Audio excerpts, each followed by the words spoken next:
अधिवेशनाचं पहिलं सत्र आणि दुसरं सत्र याच्याबद्दल आपण चर्चा करणार आहोत आणि राहिलेल्या बाबी उद्या परवा दिवशी वेगवेगळे व्याख्याते कव्हर करणार आहेत।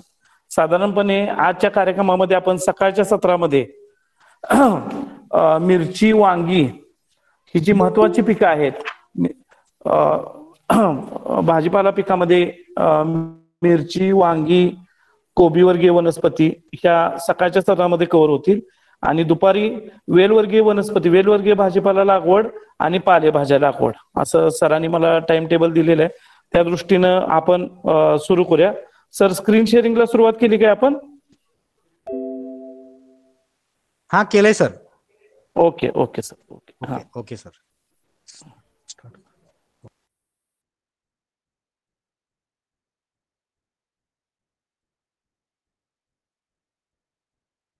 एक सूचना आहे पहा की प्रेझेंटेशन पाहण्यासाठी तुम्ही प्रिन्सिपल रामेतीच्या 3 विंडो ज्या आहेत त्यापैकी एका विंडोला क्लिक करा, तुम्हाला प्रेझेंटेशन सायमल्टेनियस पाहता येईल।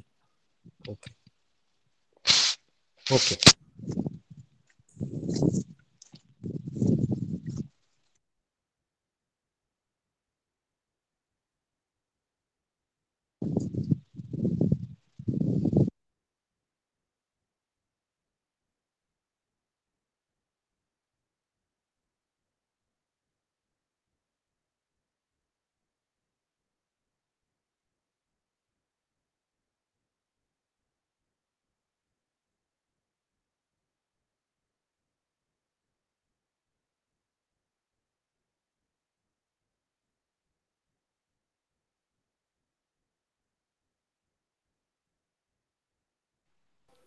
हॅलो। हा सर। हा, माझा आवाज येतोय का सर आपणाला? येतोय येतोय येतोय, ठीक आहे ठीक आहे। हा, सकाळच्या सत्रामध्ये सर्वांना आवाज येतोय का बघा। येत नसेल तर चॅट बॉक्स मध्ये सांगू शकताय। सर, रत्नमाला वाडेकर मॅडम आहेत, त्यांनी आवाज येत नाही असं सांगितलंय, काय करता येतंय त्यासाठी? त्यांचा प्रॉब्लेम रेंजचा असेल। अच्छा अच्छा, ओके, ठीक आहे ठीक आहे। आपण सुरुवात करूया कार्यक्रमाला। मी पहिल्यांदा माझी ओळख करून देतो, सरांनी ओळख सांगितलेलीच आहे। मी प्राध्यापक Deepak Patil, MS agri horticulture, आणि गेल्या 17-18 वर्षापासून मी DY पाटील शिक्षण संस्थेच्या कृषी विज्ञान केंद्र तळसंदे इथं शास्त्रज्ञ उद्यानविद्या म्हणून कार्यरत आहे। रामेती बरोबर आपण जॉईंट कोऑर्डिनेशन मध्ये बरेचसेच कार्यक्रम घेतलेले आहेत, तिथं मी बऱ्याच वेळा ट्रेनिंग देण्यासाठी आलेलो आहे। आता थोडं कोरोना सदृश्य परिस्थिती असल्यामुळे आपणाला असं सोशल माध्यमांच्या आधारे बोलावं लागतं। पहिल्यांदा आपल्या टॉपिकची जी सुरुवात आहे ती मी भाजीपाला लागवडीचं काय महत्व आहे किंवा कशासाठी भाजीपाला लागवड करायला पाहिजे यावरती थोडंसं बोलेल। आता आपण बघतोय की कोल्हापूर जिल्ह्यामध्ये बऱ्याच मोठ्या प्रमाणामध्ये कोरोनाचा संसर्ग झालेला आहे आणि त्यात काही व्यक्तींना आपला जीव सुद्धा गमवावा लागला, पण काही व्यक्ती मात्र ह्या आजारातून सही सलामत बाहेर पडलेत। याचं कारण, ज्याची रोगप्रतिकार शक्ती चांगली आहे ती व्यक्ती ह्या आजारातून बाहेर पडते आणि ज्याची रोगप्रतिकार शक्ती कमी आहे किंवा त्या विषाणूला प्रतिकार करायला थोडंसं मागे पडतो, अशी व्यक्ती दुर्दैवानं आपल्यातून निघून जाते। म्हणून या दृष्टीनं भाजीपाला लागवड करणं हे फार महत्वाचं आहे। तुम्ही सगळेजण ग्रासरूट लेवलला काम करणारे कृषी विस्तार अधिकारी आहात आणि तुम्हाला हे सर सगळेजण एक्सटेन्शन फंक्शनरीज आहेत ना sir? Yes yes sir. Okay okay okay. आणि मग शेतकऱ्यांच्या पर्यंत ही जर माहिती आपण पोहोचवली, म्हणजे आत्मा संस्था आणि आमच्या कृषी विज्ञान केंद्राच्या माध्यमातून कोल्हापूर जिल्ह्यामध्ये आम्ही 500 परसबागेची किट वाटलेली आहेत, जेणेकरून प्रत्येक माणसाला, घरातल्या प्रत्येक व्यक्तीला ताजा सुरक्षित भाजीपाला मिळेल आणि त्याच्यापासून त्याचं आरोग्य चांगलं राहील। कारण आज बाजारात आपण बघितलं तर फार वाईट परिस्थिती आहे की कोल्हापूर जिल्ह्यामध्ये, कोल्हापूर तालुक्याचं नाव घेत नाही, पण एका तालुक्यामध्ये, 12 तालुक्यात एका तालुक्यात टाटा कॅन्सर हॉस्पिटलची एक रिसर्च ब्रँच उघडते। तर थोडंसं धक्कादायक आहे, धोकादायक आहे, आणि म्हणून भाजीपाल्याच्या बाबतीत गांभीर्यानं विचार करायची वेळ आलेली आहे। भाजीपाल्याची लागवड आपण करायचं कारण म्हणजे सगळ्यात जास्त तंतुमय पदार्थाचं प्रमाण भाजीपाल्यामध्ये आहे। आपण खाल्लेला आहार जर याचं पोषण व्यवस्थित व्हायचं असेल तर शरीरामध्ये फायबरचं प्रमाण वाढणं गरजेचं आहे। शरीरामधली विषारी जे घटक तयार होतात ते बाहेर टाकण्यासाठी भाजीपाल्याची गरज आहे, कारण त्याच्यामध्ये तंतुमय पदार्थ आहेत। जीवनसत्व अ, ब, क, ड, ई आणि के ही जी जीवनसत्व आहेत ही विपुल प्रमाणात भाजीपाल्यातून मिळतात, जी इतर कुठल्याच कडधान्य, तृणधान्य, गळीत धान्य याच्यातून मिळत नाहीत. आणि त्यासाठी भाजीपाल्याची गरज आहे. आपल्या शरीरामध्ये WHO जागतिक आरोग्य संघटनेनं सांगितलंय की सन 2020 पर्यंत कोल्हापूर जिल्ह्यातल्या 25 पर्यंत कोल्हापूर जिल्ह्यातल्या प्रत्येकी 3 माणसाच्या पाठीमागं एका माणसाला हृदयविकार असेल, एकाला मधुमेह असेल आणि एक व्यक्ती नॉर्मल असेल. म्हणजे फक्त 33.33% लोक निरोगी आयुष्य जगतील आणि काही जणांना मग हृदयविकाराचा त्रास आहे, काही जणांना मधुमेहाचा आहे आणि हे आपल्याला बघायला मिळतं. जर असं होत असेल तर आपणाला गांभीर्यानं विचार करावा लागेल की आपला आहार कसा असावा. साधारणपणे जागतिक आरोग्य संघटनेच्या माहितीनुसार, त्यांच्या निर्देशानुसार प्रत्येक माणसानं दररोज 300 ग्रॅम भाजीपाला खाल्ला पाहिजे, ज्याच्यामध्ये 115 ग्रॅम पालेभाज्या, 115 ग्रॅम फळभाज्या आणि 70 ग्रॅम कंदवर्गीय भाज्या. प्रत्येक प्रौढ माणसानं, ज्याला मतदानाचा अधिकार मिळालाय अशा व्यक्तीनं प्रत्येकाने एवढी भाजीपाल्याचं सेवन करणं गरजेचं आहे. त्याचबरोबर प्रत्येकानं 250 मिली दूध आहारामध्ये घेणं गरजेचं आहे आणि मग पिष्टमय पदार्थ, प्रथिनं, ह्या ज्या गोष्टी आहेत त्या आहारामध्ये घेतल्या पाहिजेत. दुर्दैवानं आपल्याकडे असं होत नाही. भाजीपाल्याच्या बाबतीत आपल्याला थोडीशी जागरूकता कमी आहे आणि म्हणून ह्या कार्यक्रमाचा उद्देशच आहे की आपण शेतावरती किंवा परसबागेमध्ये त्या शेतकऱ्यांना, त्या तुमच्या जे क्लायंटल आहेत त्यांना तुम्ही जिथं काम करता तिथं सुचवावं की आपण दररोज भाजीपाला आहारामध्ये घेणं गरजेचं आहे आणि ते काही फारसं अवघड नाही. यासाठी भाजीपाल्याची लागवड करणं गरजेचं आहे. शरीरातलं कोलेस्टेरॉलचं प्रमाण, आपण म्हणतो की कोल्हापूर जिल्ह्यात साधारणतः महत्वाचे पाच प्रॉब्लेम आहेत, 5 अडचणी आहेत. हा बोला. ओके ठीक. कोल्हापूर जिल्ह्यामध्ये 5 महत्वाच्या अडचणी आहेत किंवा प्रॉब्लेम आहेत. त्यातला पहिला प्रॉब्लेम आहे हृदयविकार, दुसरा आहे मधुमेह, तिसरा आहे कर्करोग किंवा कॅन्सर, ज्याच्याबद्दल मगाशी मी बोललो, चौथा आहे कॅल्शियमची कमतरता आणि 5वा आहे आयरनची कमतरता. ह्या 5ही प्रॉब्लेमचं सोल्युशन आपल्या भाजीपाला उत्पादनात आहे. म्हणजे दररोज जर जागतिक आरोग्य संघटनेच्या मानकानुसार आपण 300 ग्रॅम भाजीपाला आणि 250 मिली दूध आहारात घेतलं तर बऱ्यापैकी हे प्रॉब्लेम नील होण्यास मदत होईल.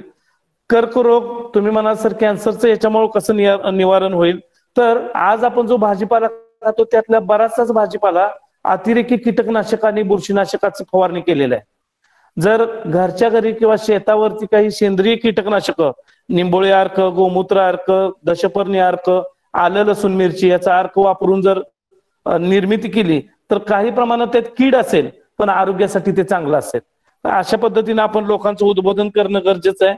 आपली पचनशक्ती सुधारायची असेल तर भाजीपाला आहारामध्ये घेणं गरजेचं आहे.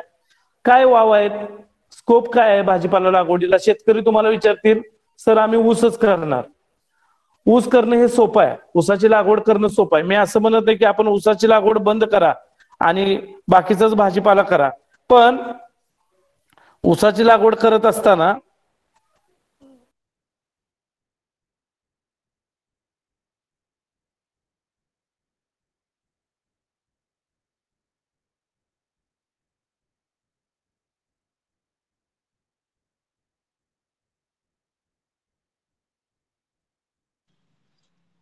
फोन आलेला दिसतोय सरांना.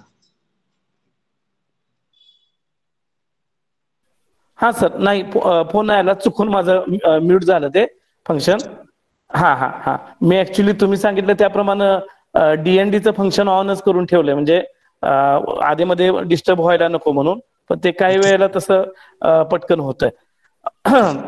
हा, भाजीपाला लागवडीच्या बाबतीमध्ये लोक तुम्हाला म्हणतील, तुम्ही जर लोकांना सांगायला लागला भाजीपाला लागवड करा तर का करावी साहेब? आम्हाला जर ऊसाचं उत्पादन चांगलं येतंय, ऊस कारखाना घेऊन जातोय, बिल आमच्या नावावर होतंय, तर कशासाठी आम्ही भाजीपाला करावा? तर त्या लोकांना आपण पटवून द्यायला पाहिजे की भाजीपाला केल्यामुळं ताजा पैसा दर आठवड्याला, दर 2-3 दिवसाला ताजा पैसा तुमच्या हातामध्ये येणार आहे. ज्या रोजच्या आपल्या गरजा आहेत, दैनंदिन गरजा, त्या भाजीपाला उत्पादन आणि त्या उत्पादनाच्या विक्रीतून आपल्याला भागवता येणार आहेत. दुसरी गोष्ट, शहरी भागात आणि आता काही भागात खेडेगावात सुद्धा लोक जागरूक झालेले आहेत की भाजीपाला आहारामध्ये घेतला पाहिजे. टीव्ही आहे, रेडिओ आहे किंवा बाकीची जी प्रसार माध्यम आहेत यांच्यामध्ये जो प्रसार होतो किंवा माहिती मिळते त्यानुसार लोक आता जागरूक झालेले आहेत आणि त्यामुळे सुद्धा भाजीपाल्याला चांगली मागणी आलेली आहे. 8 दिवसापूर्वी जर आपण बघितलं तर कोणतीच भाजी 20 रुपये पाव किलोच्या आत नव्हती. 80, 100 अजून सुद्धा बाजारपेठेमध्ये काही भाजीपाल्यांचे दर हे 100 रुपयाच्या वरती आहेत. ह्याचं व्हायचं कारण काय की आवक कमी आहे आणि डिमांड जास्त आहे, मागणी जास्त आहे. पण लोकांना जर आपण हे पटवून देऊ शकला तर चांगली गोष्ट आहे. ग्राहक जागरूक झालेले आहेत. त्याचबरोबर आंतरपीक म्हणून आम्ही आता कृषी विज्ञान केंद्राच्या माध्यमातून शाहूवाडी तालुक्यामध्ये शिंपे नावाचं गाव दत्तक घेतलेलं आहे. या शिंपे गावामध्ये पाठीमागच्या वर्षी आम्ही 13 ते 15 शेतकऱ्यांना फुले ज्योती या बटाटा जातीचं वितरण केलं होतं, बियाणं दिलं होतं ट्रायलसाठी. आणि आमच्या असं लक्षात आलं की 1 किलो बियाणं दिल्यानंतर त्यांना साधारणतपणे त्याच्यापासून 20 ते 25 पट उत्पादन मिळालेलं आहे. म्हणजे 1 किलो बियाणं वापरून कमीत कमी 25 किलो उत्पादन त्यांना बटाट्याचं मिळालंय आणि 20 ते 25 रुपये किलोनी परत तो बटाटा त्यांनी शेतकऱ्यांनी स्वतः विक्री केलेली आहे. काही जणांनी व्यापाऱ्यांना केला, त्यांना 13-14 रुपयांनी दर मिळालेला आहे. आणि सर्वात महत्वाचं की वेगळं पीक केलेलं नाही बटाट्याचं. ऊसामध्ये आता ऑक्टोबर-नोव्हेंबर आहे, नोव्हेंबर महिन्यामध्ये ऊसामध्ये आंतरपीक म्हणून जर बटाटा लागवड तुम्ही केली तर गुंठ्याला 5 किलो बियाणं लागतं आणि ह्या 5च्या 20 ते 25 पट कमीत कमी उत्पादन येतं. म्हणून आपण शेतकऱ्यांच्या मध्ये हे सुद्धा कन्सेप्ट रुजवणं गरजेचं आहे की तुम्ही राहू द्या, ऊस सोडू नका, पण ऊसाचं कमीत कमी 4.5-5 फुटाची सरी सोडा किंवा पट्टा करा आणि ह्या पट्ट्यामध्ये तुम्ही कोबी, फुलकोबी, बटाट्यासारखं पीक घ्या, कोथिंबिरी सारखं पीक घ्या. आमचे एक प्रगतशील शेतकरी आहेत मच्छिंद्र शिवराम कुंभार, मुक्काम पोस्ट पेठ वडगाव, यांनी ऊस लागणीपासून ऊसाची काढणी होईपर्यंत 4.5 फुटाचा पट्टा असणारी ऊसाचा प्लॉट होता त्यांचा. 14 पिकांचा लागवड केली ऊसाच्या पट्ट्यामध्ये, 14 पिकं. त्यापैकी 4 पिकं त्यांची फेल झाली. 10 पिकांचं उत्पन्न त्यांना इतकं मिळालं की ऊस लागवडीचा सगळा खर्च, कामगार, बियाणं, खतं वगैरे सगळा खर्च त्या त्यांच्या आंतरपिकातून निघाला आणि ऊसाचं उत्पन्न निव्वळ बोनस म्हणून त्यांच्या हातात आलं. जर पाहिजे असेल तर मी त्यांना तुम्हाला त्यांचा नंबरही देऊ शकतो, आपण खात्री करून घेऊ शकता. चांगला शेतकरी ज्याने आंतरपिकाचा उपयोग केलेला आहे. भाजीपाला आंतरपीक म्हणून आपण करू शकतो. ताजा पैसा देणारं हे पीक आहे. बाजारामध्ये मागणी वाढते. बघा आज बाजारामध्ये जर तुम्ही बघितलं तर ब्रोकोलीची भाजी कुठंच नाही आहे. ग्राहकांची इच्छा आहे ब्रोकोली खायची, पण बाजारामध्ये उपलब्धता नाही आहे. बाजारामध्ये तोंडली नाही आहे. तोंडली नावाची ही जी वेलवर्गीय भाजी आहे ही लागवड करायला फार सोपी आहे. वर्षातून 2-3 वेळा हिचं उत्पादन मिळतं एकदा वेल लावल्यानंतर. बहुवार्षिक भाजी आहे. तुमच्यापैकी एखाद्याने जर शेतकऱ्यांना सुचवलं आणि अगदी 5-10 गुंठ्याचा जरी प्लॉट घेतला आपण तरी सुद्धा चांगल्यापैकी उत्पादन येईल आणि कमीत कमी 50 रुपयाच्या किलो पेक्षा कमी ह्या भाजीला दर येणार नाही. पण बाजारामध्ये नाही आहे. बाजारामध्ये तोंडल्याची तेवढी आवक नाही जेवढी लोकांची गरज आहे. आणि मग अशा वेळेला आपलं कर्तव्य राहतं की आपण शेतकऱ्यांचं उद्बोधन करावं. आम्ही सुद्धा आमच्याकडे येणाऱ्या शेतकऱ्यांना सांगतो, सगळेजण टोमॅटो करू नका. काही जणांनी ब्रोकोली करा, काही जणांनी तोंडली करा किंवा इतर भाज्यांची लागवड करा, जेणेकरून बाजारामध्ये तुम्हाला चांगलं उत्पन्न मिळेल. आमचा एक शेतकरी इथं जवळच तहसीलमध्ये शिवाजी भीमराव चव्हाण पाटील, ज्यानं 5 वर्षापूर्वी 1 एकर कारली केली आणि त्यातून त्याला 9 लाखाचं उत्पादन मिळालं. 9 लाख रुपये एकरातून. त्याचाही नंबर पाहिजे असेल तर मी तुम्हाला शेअर करू शकतोय. एकदा प्रसार माध्यमांनी त्याची दखल घेतली, अॅग्रोवनला त्याची यशोगाथा आली आणि मग लोकांनी सर्वांनी पुढच्या वर्षी कारल्याचीच लागवड केली. तहसीलमध्ये 15-20 शेतकरी आले आणि अक्षरशः 50-60 हजार रुपये सुद्धा उत्पन्न मिळालं नाही. कारण बाजाराचा नियम आहे, ज्याचं आवक कमी त्याचा दर जास्त. आवक कमी पाहिजे आणि मागणी जास्त पाहिजे म्हणजे दर मिळतो. आणि आवक जास्त झाली आणि मागणी कमी असेल तर बरोबर याच्या उलट होतं. जे आपण कांद्याच्या बाबतीत बघितलंय, एकदा कांदा 2 रुपये किलोने पण आपण विकत घेतलाय आणि परवा आपण 110-120 रुपयांनी कांदा विकत घेतलाय. हे टाळण्यासाठी आपण प्लॅनिंग करून नियोजन करून शेतकऱ्यांना सांगायला पाहिजे की ह्या 4 भाज्या तुम्ही करा, दुसऱ्या ग्रुपला ह्या 4 भाज्या. असं जर केलं तर आपणाला चांगल्यापैकी उत्पादन मिळेल. चांगली भाजी असेल, चांगल्या गुणवत्तेची भाजी असेल तर आपल्या शासनाच्या काही संस्था आहेत ज्या भाजीपाल्याची निर्यात करू शकतात किंवा काही खाजगी कंपन्या, काही भाजीपाला खरेदी विक्री संघ इथं आपल्या महाराष्ट्रामध्ये विशेषतः कोल्हापूर जिल्ह्यामध्ये फॅमिली प्रोड्युसर कंपनी नावाची तहसीलमध्ये कंपनी आहे. जी शेतकऱ्यांच्याकडून भाजीपाला विकत घेते, केळी विकत घेते, त्याचं ग्रेडिंग करते, पॅकिंग करते आणि अगदी परदेशापर्यंत भाजीपाला पाठवायची त्यांनी सोय केलेली आहे. तर अशा गोष्टींचा आपण फायदा घ्यायला पाहिजे. Sir next PPT. हा, पहिल्या पिकाला आपण सुरुवात करतोय. मिरची हे पीक आहे. थोडीशी प्राथमिक आपल्याला मी माहिती देतो. वर्षभर येणारं पीक आहे, पण शक्यतो थंडीच्या दिवसामध्ये हे पीक चांगलं येत नाही. उष्ण ते दमट हवामान असेल म्हणजे उन्हाळ्याच्या दिवसामध्ये, पावसाळ्याच्या दिवसामध्ये हे चांगलं येतं. तर रात्रीचं तापमान 20 डिग्री सेल्सिअस पेक्षा जास्त वाढलं की मिरचीमध्ये तिखटपणा वाढतो. मध्यंतरी आमच्या DY पाटील फार्मवरती सुद्धा ही अडचण आली होती आम्हाला की हॉटेलमधून किंवा जिथं आम्ही ही मिरची पाठवायचो तिथून ग्राहकांची तक्रार येत होती की तुमच्याकडे जी मिरची आहे ती तिखट नाही आहे. तिखट का नाही तर टेम्परेचर जर रात्रीचं कमी आलं तर त्यातलं कॅप्सिसिन नावाचं जे घटक आहे, कॅप्सिसिन, ज्याच्यामुळे तिखटपणा येतो, ते कॅप्सिसिनचं प्रमाण कमी होतं. आणि म्हणून रात्रीचं तापमान थोडंसं 20 डिग्री सेल्सिअस पेक्षा जास्त झालं की मिरचीचा तिखटपणा वाढतो. म्हणून आम्ही सांगतो की शक्यतो तुम्ही हिवाळ्यामध्ये मिरचीची लागवड करू नका किंवा ऑक्टोबर, नोव्हेंबर, डिसेंबर मिरची शेतामध्ये येईल अशा पद्धतीची करू नका, नाही तर ती थोडीशी चवीला कमी तिखट लागते आणि ग्राहकांना हे आवडत नाही. वाण किंवा जातीच्या बाबतीत जर बोलायचं झालं तर मैकोची तेजा 4 आहे, तेजस्विनी आहे, राशी कंपनीची प्राईड 121 आहे, सेमिनीची 4884 आहे, FNR ची राणी 332 आहे, सेमिनीची सितारा गोल्ड, अशा वेगळ्या वेगळ्या जाती आहेत ज्याची आपण लागवड करू शकतो. लागवड करत असताना सरी वरंबा पद्धतीवरती 3 फूट 3.5 फुटाची सरी असेल तर 1.5 फुटावरती आपण मिरचीचे एक रोप लावलं. ठिबक सिंचनाची सोय असेल तर वाफ्यावरती सुद्धा आपण 3x1.5 वरती मिरचीची लागवड करू शकतो. अन्नद्रव्य व्यवस्थापनाच्या बाबतीमध्ये थोडासा शेतकरी कमी पडतो. शेतकरी फक्त रासायनिक खतावरती अवलंबून असतो. असं न करता आपण जर प्रत्येक शेतकऱ्याला सुचवलं की हेक्टरी 20 टन किंवा एकराच्या भाषेमध्ये बोलायचं झालं तर 8 टन चांगलं कुजलेलं शेणखत किंवा कंपोस्ट खत किंवा 4 टन चांगलं तयार झालेलं गांडूळ खत किंवा पोल्ट्री खत जर आपण शेतामध्ये मिसळलं शेत तयार करायच्या अगोदर तर पिकाचं उत्पादन चांगलं येतं, जमिनीतला सेंद्रिय कर्ब वाढतो. आणि मग शेतकरी म्हणतो की आम्ही इतकी मेहनत करून सुद्धा उत्पादन येत नाही. त्याचं कारण आहे की जमिनीचा कस कमी झालेला आहे. आळत्यासारखं जर गाव तुम्ही बघितलं, आळतं हातकणंगले तालुक्यातलं आळते गावाचं गाव जे आहे ते आम्ही दत्तक घेतलंय. आळत्यामध्ये सेंद्रिय कर्बाचं प्रमाण आपण कुणीही जाऊन चेक करू शकता, 1.5-2% पुढे गेलेलं आहे. याचं कारण गेल्या 3-4 वर्षापासून तिथले 50 शेतकरी एकत्र येऊन साधारणतः 70-80 एकरावरती सेंद्रिय शेती करतात. मी आपल्याला लगेच म्हणणार नाही की उद्यापासून आपण सेंद्रिय शेतीचं सर्वांना 100% सेंद्रिय शेती करायला सांगा, कारण आपली वाढती लोकसंख्या आणि सेंद्रिय शेतीमध्ये काही प्रमाणात येणारे व्यावहारिक जे अडचणी आहेत त्या टाळून थोडस आपण मध्य काढून सेंद्रिय खताचा वापर आणि त्याचबरोबर रासायनिक खताचा वापर अशा पद्धतीने जर नियोजन केलं तर आपल्याला चांगल्या पद्धतीचे मिरची उत्पादन मिळू शकेल. DAP 100 किलो, MOP 75 किलो आणि 10-26-26 100 किलो हे हेक्टरचे डोस आहेत.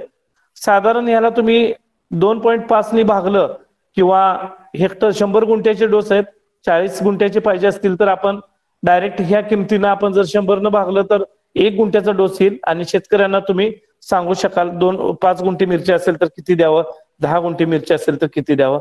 सूक्ष्म अन्नद्रव्य हेक्टरी 10 किलो द्यावं आणि त्याचबरोबर मॅग्नेशियम सल्फेट हेक्टरी 10 किलो द्यावं.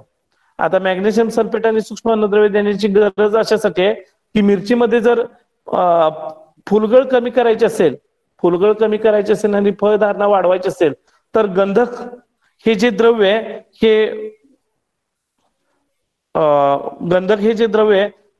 मूलद्रव्य अन्नद्रव्य हे चांगली भूमिका बजावतं. म्हणजे एवढ्या डिटेलमध्ये शेतकऱ्यांना कळणार नाही, पण तुम्हाला समजेल. एकदा फुल उमलल्यानंतर त्यातला जो स्टिग्मा नावाचा अवयव असतो किंवा मादी अवयव असतो तो जास्तीत जास्त कार्यक्षम राहावा म्हणून हे गंधक काम करतं. गंधक जर पिकाला तुम्ही दिलं तर उमललेलं फुल त्याचं परागीभवन व्हायला जास्तीत जास्त कालावधी मिळतो आणि आपोआपच फुलगळ थांबते, फळांचं उत्पादन वाढतं. म्हणून मॅग्नेशियम सल्फेट आणि सूक्ष्म अन्नद्रव्य देण्याची गरज आहे. सर्वात महत्वाचा भाग आहे नेक्स्ट पीपीटी सर. मिरचीवरचे रोग. लोक शेतकरी मिरचीची लागवड का करत नाहीत, याच्या पाठीमागे सगळ्यात महत्वाचं कारण आहे की मिरचीवरती चुरडा मुरडा किंवा ज्याला आपण बोकड्या रोग म्हणतो, लीप कर्ल रोग म्हणतो, तो मोठ्या प्रमाणात येतो. कारण काय आहे? याचं कारण आहे विषाणू. जसं आपल्या माणसांच्या मध्ये पाठिंबाच्या वर्षी आपल्याला याची जाणीव नव्हती. ऑक्टोबर नोव्हेंबर मध्ये आपण मास्क घालून फिरत नव्हतो, पण आता ती गरज आजार आपल्याकडे. तसं मिरचीमध्ये हा जो विषाणू आहे, हा विषाणू रस शोषणाऱ्या किडींच्या बरोबर एका ठिकाणावरून दुसऱ्या ठिकाणी जातो. आणि म्हणून जर तुम्हाला ह्या आजाराचं नियंत्रण करायचं असेल तर सगळ्यात पहिल्यांदा शेतामध्ये स्वच्छता ठेवली पाहिजे. रस शोषणाऱ्या किडींचं आंतरप्रवाही कीटकनाशक वापरून नियंत्रण करायला पाहिजे. शक्य असेल तर शेताच्या कडेनं तुम्ही इन्सेक्ट नेट बांधायला पाहिजे, जेणेकरून मिरचीमध्ये हा आजार येणार नाही. भुरी हा जो आजार आहे हा बुरशीजन्य सहज नियंत्रणात येतो. गंधक भुकटी जरी वापरली तुम्ही किंवा कार्बेंडिझिम 15 ग्रॅम 15 लिटरला वापरलं तरी सुद्धा हा आजार नियंत्रणात येतो. जीवाणूजन्य ठिपके, पानावरती तपकिरी रंगाचे ठिपके पडतात, जीवाणूमुळे होणारा आजार आहे. शक्यतो ह्या आजारासाठी कॉपर ऑक्झिक्लोराइडचा जर आपण वापर केला 15 ग्रॅम 15 लिटर मध्ये तर हा आजार आटोक्यात येतो. मर मिरचीचं झाड शेंड्याकडून सुकायला लागतं आणि आपण जर लक्ष नाही दिलं, शेतकऱ्यांनी लक्ष नाही दिलं तर ते वाळून जातं. आपण जर ते झाड उपटून बघितलं तर त्याच्या मुळ्या कुजलेल्या असतात. जीवाणूजन्य आहे की बुरशीजन्य हे ओळखण्याचं साधं तंत्र आहे आपल्याकडं. जो झाड वाळलेलं आहे त्याची एक फांदी आपण नव्या ब्लेडनी कट करा आणि त्या फांदीचा तिरपा काप घेऊन तुम्ही काचेच्या ग्लासमध्ये पाणी भरून त्यात बुडवा ती फांदी. जर धुरासारखा भाग त्यातून बाहेर येताना आपल्या डोळ्याला दिसला कट केलेल्या फांदीतून तर आपण ओळखायचं की हे जीवाणूजन्य आहे. आणि जर तसं काही दिसत नसेल तर बुरशीजन्य आहे आणि त्यानुसार आपण जीवाणूजन्य आजार आहे का बुरशीजन्य आजार आहे त्यानुसार त्यावरती उपाययोजना करू शकतो. जीवाणूजन्य आजार असेल तर आपण कासुबी नावाचं हे जे औषध बाजारात उपलब्ध आहे. बाजीराव दरवाजा बंद करा म्हणजे कोणाला डिस्टर्ब होणार नाही. चुरडा मुरडा हा रोग, लीप कर्ल किंवा चुरडा मुरडा हा महत्वाचा रोग आहे.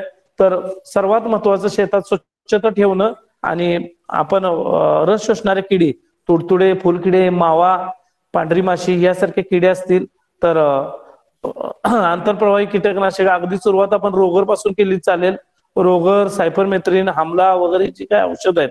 काही शेतकरी, मी नाव औषधाचं घेणं थोडंसं अनुचित ठरेल पण मी बोलतो, आपण सगळेजण विस्तार अधिकारी आहेत म्हणून, की मिरचीवरती हा रोग आला की पटकन कृषी सेवा केंद्रात जातात आणि कोराजीन आणतात. मला कुठल्याही कंपनीच्या औषधाबद्दल काही म्हणायचं नाही, पण हे जे औषध आहे हे कंट्रोलमध्ये कीड येत नसेल तर वापरायचं. जास्त तीव्रतेचं कीटकनाशक आहे. जर सुरुवातीलाच तुम्ही हे वापरलं तर 100% किडी कुठल्याच औषधाने मरत नाहीत. जे काही किडी शिल्लक राहतात त्या किडी नंतर कोणत्याही औषधाला दाद देत नाहीत.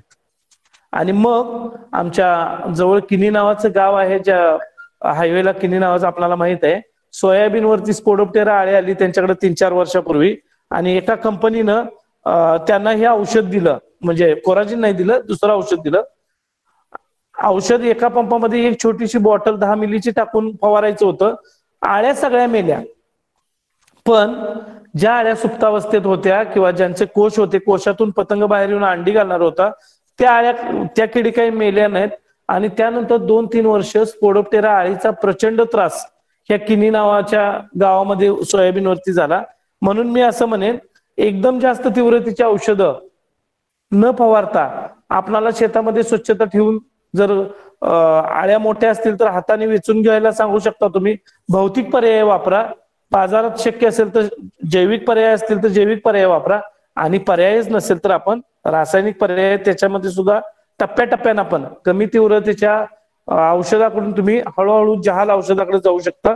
पण तशी वेळ येऊ नये ह्यासाठी आपण ही तिन्ही पर्याय एकत्र वापरायला पाहिजे. मिरचीमध्ये तुडतुडे, पांढरी माशी, मावा ह्या किडी येतात तर आंतरप्रवाही कीटकनाशक आपण बोललो तसं आता घेऊ शकता. उत्पादनाच्या बाबतीमध्ये वाळलेली मिरची असेल तर चांगलं नियोजन असेल आपलं तर 6 ते 8 टन उत्पादन मिळतं. आणि जर हिरवी मिरची असेल तर 20 टनापर्यंत प्रति एकरी उत्पादन मिळतं. हे मी हायेस्ट सांगितलेलं आहे. ह्याच्यापेक्षा व्यवस्थापन आपलं चांगलं असेल, मल्चिंग कागद वापरला असेल, ड्रीप असेल, विद्राव्य खत तुम्ही वापरत असाल तर ह्याच्याही पेक्षा चांगलं उत्पादन मिळवणारे शेतकरी आपल्याकडे आहेत. मिरचीच्या बाबतीमध्ये जी मला तुमच्याशी चर्चा करायची होती ती मी केलेली आहे. बाकीच्या काही तांत्रिक गोष्टी आहेत. मिरचीला लाल रंग कशामुळे येतो, तिखटपणा कशामुळे वाढतो, हे काय तुम्हाला शेतकऱ्यांना सांगायची गरज नाही. पण एक गोष्ट त्यातली आली की रात्रीचं तापमान जर कमी असेल तर मिरची जास्त तिखट लागत नाही. म्हणून तुम्ही शिफारस करत असताना थंडीच्या दिवसामध्ये मिरची लागवड करा असं कुणाला सांगू नका. उन्हाळा पावसाळा या दोन्ही ऋतूमध्ये आपण मिरचीची लागवड चांगली करू शकतो. पन्हाळा तालुक्यामध्ये जाफळे नावाचं गाव आहे. या गावामध्ये मी प्लॉटला व्हिजिट देऊन बघितले तर एकाही मिरचीच्या झाडावरती बोकड्या नावाचा आजार मला दिसून आला नाही. एकाही मिरचीच्या झाडावरती, म्हणजे जवळजवळ 20 गुंठे मिरची होती. आपणही कधी जाफळे गावामध्ये किंवा तुमचे कृषी सहाय्यक तिथले असतील तर विचारू शकताय. ह्या गावामध्ये भाजीपाल्याचं इतक्या मोठ्या प्रमाणात उत्पादन होऊन सुद्धा मिरचीवरती हा बोकड्या रोग येत नाही. तर त्याचं कारण ती लोक पहिल्यापासून घेत असलेली काळजी, शेतामधली स्वच्छता, मल्चिंग पेपरचा वापर, स्टिकी ट्रॅप किंवा ज्याला आपण पिवळे स्टिकी ट्रॅप म्हणतो, पिवळे कागद असतात ज्याच्यावरती ग्रीस सारखा भाग लावला जातो आणि त्याला ह्या किडी चिकटतात. तर अशा सुद्धा आपण गोष्टी वापरायला पाहिजे. कामगंध सापळे ज्या किडींच्या बाबतीत वापरता येतात, फळ पोखरणारे आळे असेल, आता मिरचीच्या बाबतीत ती समस्या नाही पण वांग्याच्या बाबतीमध्ये मोठ्या प्रमाणात आहे, आपण त्या टॉपिक मध्ये बघू. तर त्यावेळेला कामगंध सापळे आपण वापरू शकतो. मिरचीच्या बाबतीत जर कुणाला अजून काही बोलायचं असेल, विचारायचं असेल तर आपण विचारू शकता. तुमच्या सूचनेचं स्वागत आहे.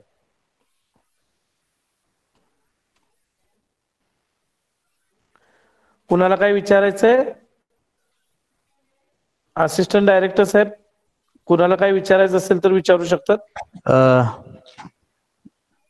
बघा, मिरचीच्या संबंधात काय असले आपले काही त्यांची काही अडचण असेल तर विचारू शकतात. पीक वाईज चाललोय. पहिल्यांदा मिरची, त्यानंतर भेंडी, कोबी, वांगी आणि कोबी वर्गीय भाजीपाला. जसं पीक होईल तशा तुमच्या शंका जर विचारात गेला तर त्या वेळेला त्या क्लिअर होतात चांगल्या पद्धतीने. इथं सर मी जाणीवपूर्वक फर्टिगेशन चार्ट टाकलेला नाही आपल्या प्रेझेंटेशन मध्ये. त्याचं कारण असं आहे की आपल्या कोल्हापूर जिल्ह्याचा विचार करता 70% जास्त लोकांच्याकडे अजून ठिबक सिंचन नाही आहे. नाही, ह्याचं खत आणि पाणी व्यवस्थापनाचा एक विषय सर आपण ठेवलेला आहे, शेवटी ठेवलेला आहे. चांगली गोष्ट आहे. आणि तरीही माझ्याकडे हे फर्टिगेशनचे चार्ट आहेत. जर तुम्हाला पाहिजे असतील तर मी ग्रुपमध्ये आम्हाला शेअर करा. आम्ही ग्रुपमध्ये शेअर करतो सर. Okay sir. ओके ठीक आहे. मिरचीच्या बाबतीत कुणाला काय बोलायचं असेल तर विचारू शकतात. दिसत नाही शंका. आपण पुढचं पीक सुरू करूया. पुढच्या पिकाकडे वळूया सर. पुढचं पीक भेंडी आहे. ऍक्च्युली मिरची, टोमॅटो, वांगी आणि ढोबळी मिरची ही एकाच कुटुंबातली पिकं आहेत. त्या कुटुंबाचं नाव आहे सोलॅनेसी. म्हणून आपण शेतकऱ्यांना सल्ला देत असताना सुद्धा असा द्या, मिरची काढल्यानंतर टोमॅटो किंवा वांग्याची लागवड त्या प्लॉटमध्ये करू नका, किंवा टोमॅटो काढल्यानंतर ढोबळी मिरची करू नका. त्याचं कारण टोमॅटोवरती मुळावरती सूत्रकृमींचा हल्ला होतो आणि तीच कीड वांग्यावरती किंवा ढोबळ्या मिरचीवरती येते.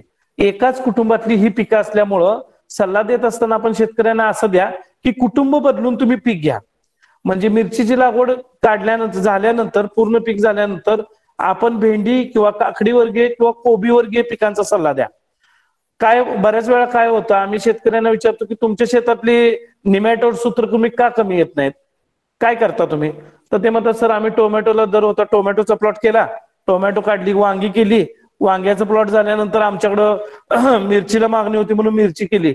ही तिन्ही पिकं एकाच कुटुंबातली आहेत आणि त्यामुळे त्यांचे किडी आणि रोग जवळपास एकसारखे आहेत.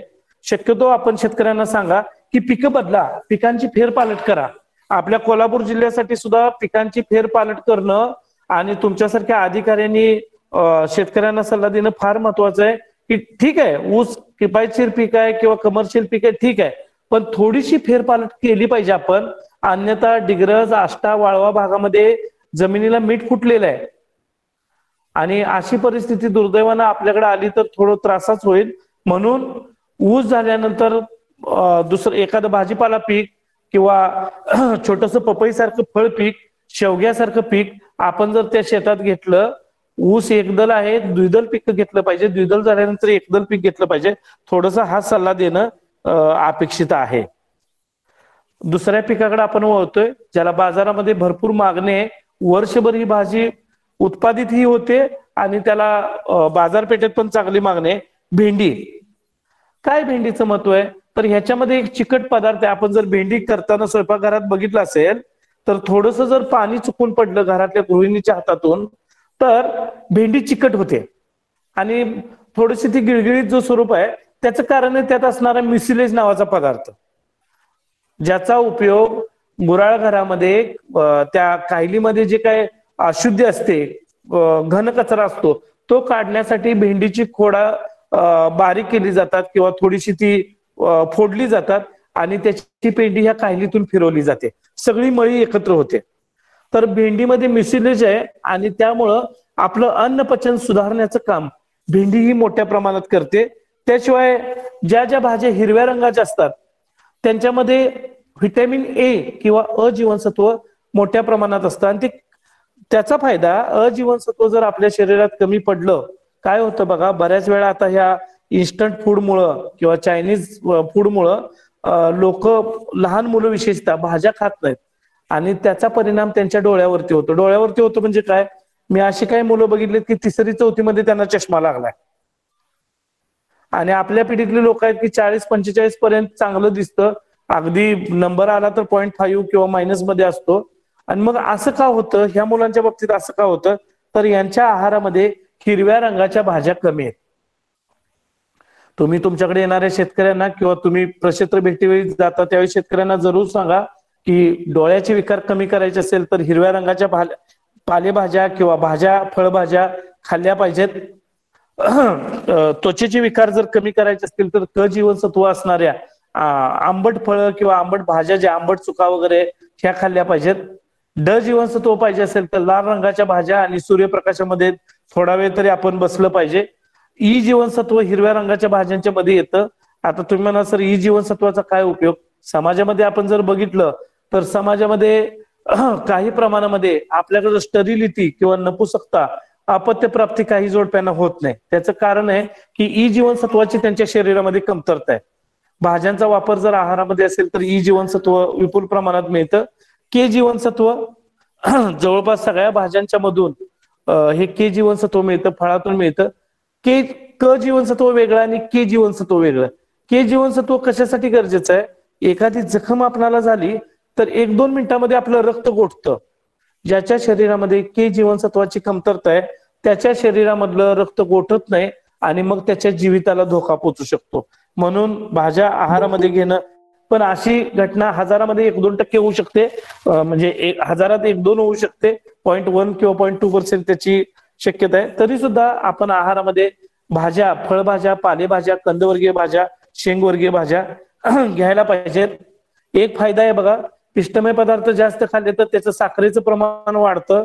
शरीरामध्ये आपल्या साखर वाढली की रक्तामध्ये साखर वाढते आणि कालांतराने आपल्याला डायबिटीस सारखा आजार होऊ शकतो. स्निग्ध पदार्थ प्रमाणापेक्षा जास्त खाल्ले, तुम्ही तूप, लोणी, दूध वगैरे प्रमाणापेक्षा जास्त खाल्ले तर शरीरामधलं कोलेस्टेरॉलचं प्रमाण वाढतं. मांसाहारी पदार्थ जास्त खाल्ले तर कोलेस्टेरॉल, चरबी वाढते आणि ती आपल्या मानेवरती, पोटावरती वगैरे साठते. आपोआपच हळूहळू ती रक्तवाहिन्यांच्या आतल्या बाजूला साठते आणि आपल्याला रक्तदाबाचा विकार होऊ शकतो. जर आपण लक्ष नाही दिलं तर हृदयविकाराचा त्रास होऊ शकतो. पण भाजीपाल्याच्या बाबतीमध्ये एक गोष्ट चांगली आहे की कोणताही भाजीपाला तुम्ही कितीही प्रमाणात खा, फक्त काळजी एक घ्या किंवा आपण सल्ला देताना घ्या, त्यातलं बी तेवढं काढून टाकायचा प्रयत्न करा.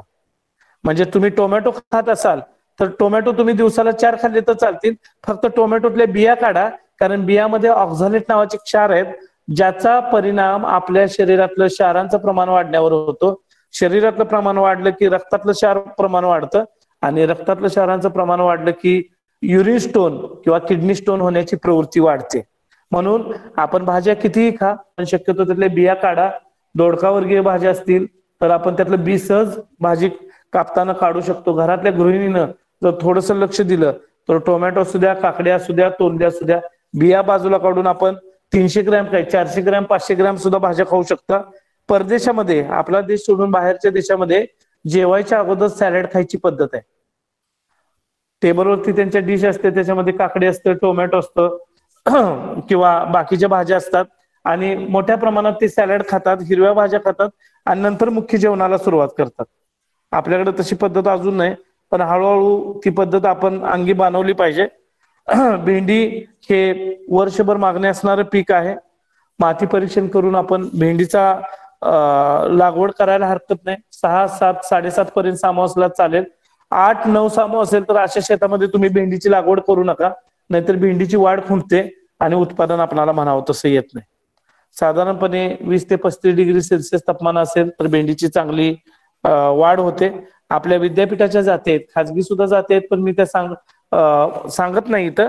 फुले विमुक्ता, महात्मा फुले कृषी विद्यापीठाची जात आहे, फुले उत्कर्षा आणि पहिल्यापासून आतापर्यंत टिकून असलेली परभणी क्रांती नावाची जात आहे.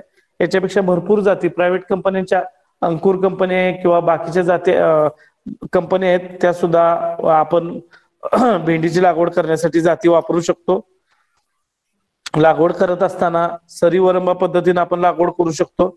12 ते 15 किलो बियाणं वापरून साधारणतः 2 ओळीतलं अंतर 1 फूट आणि 2 रोपातलं अंतर अर्धा फूट अशा पद्धतीनं आपण भेंडीची लागवड करू शकतो.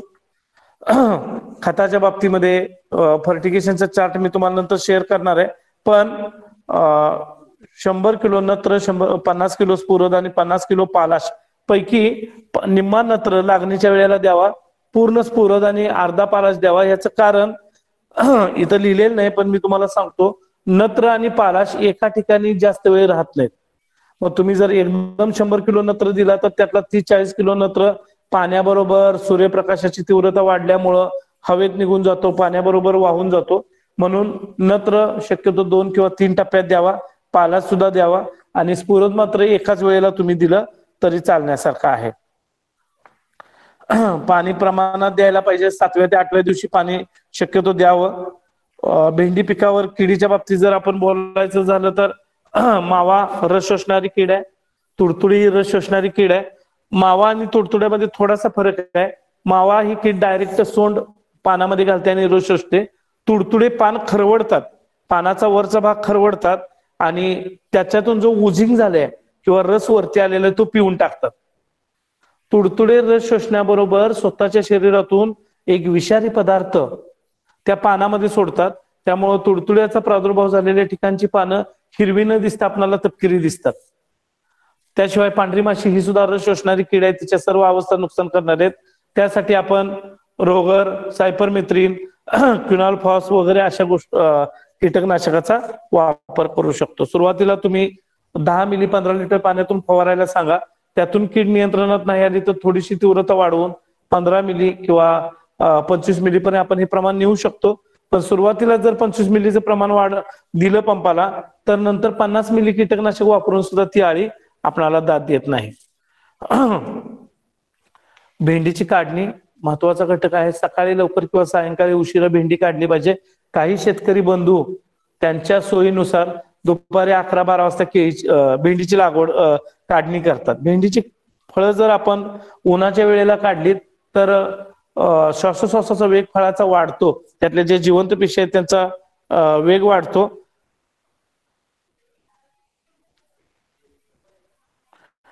जिवंत पेशी आहेत त्यांचा वेग वाढतो श्वासोश्वासाचा आणि मग अशा भाज्या थोड्या मलूल दिसतात. बाजारामध्ये ह्या भेंडीवरती चकाकी म्हणावी तशी दिसत नाही.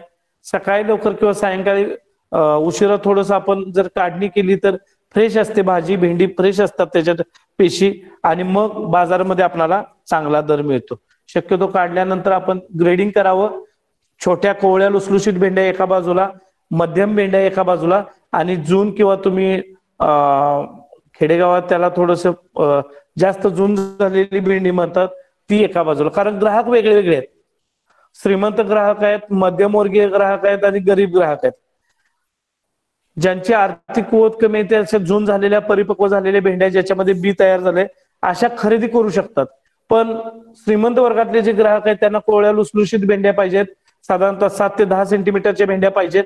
आणि मग अशा लोकांना जर अशा भेंड्या मिळाल्या तर हवी तेवढी किंमत देऊन ते भेंडी खरेदी करायला मागे पुढे बघत नाहीत, म्हणून थोडस आपण त्याचं प्रतवारी करणं गरजेचं आहे. प्रतवारी करा, चांगल्या पद्धतीचं पॅकिंग करा. आमच्या फार्मवरती जे भेंड्या निघतात ते आम्ही 1-1 किलोचं पॅकिंग करतो. त्याला त्या पॉलिथिन पिशवीला अगोदरच पंचिंग केलेलं असतं हवा खेळती राहावी म्हणून, आणि मग अशा भेंड्या आम्ही कोल्हापूरला हॉटेलमध्ये किंवा इतर ठिकाणी पाठवत असतो. व्यापाऱ्याला देताना मात्र आम्ही 10-15 किलोचे बॉक्सेस भरतो आणि पॅकिंग करून व्यापाऱ्याला देत असतो. भेंडीची काढणी करण्यासाठी आपल्या महात्मा फुले कृषी विद्यापीठानं भेंडी प्लकर किंवा भेंडी काढणी यंत्र ज्याची 50-60 रुपये किंमत आहे ते घेतलेलं आहे. वास्तविक भेंडी तोडताना सुरुवातीला आपल्याला वाटत नाही, पण नंतर नंतर त्याच्यामध्ये असणारा चिकट पदार्थ आणि थोडस देठावरती असणारी लव याच्यामुळं त्रास होण्याची शक्यता आहे बोटाला. तुम्ही जर भेंडी प्लकर वापरला तर पटपट तुम्ही ते देठ कट करू शकता. खोडाला इजा न होता हे काम करता येतं आणि मग आपल्याला जास्त कमी मजुरांच्याकडून जास्त भेंडीची काढणी करता येते.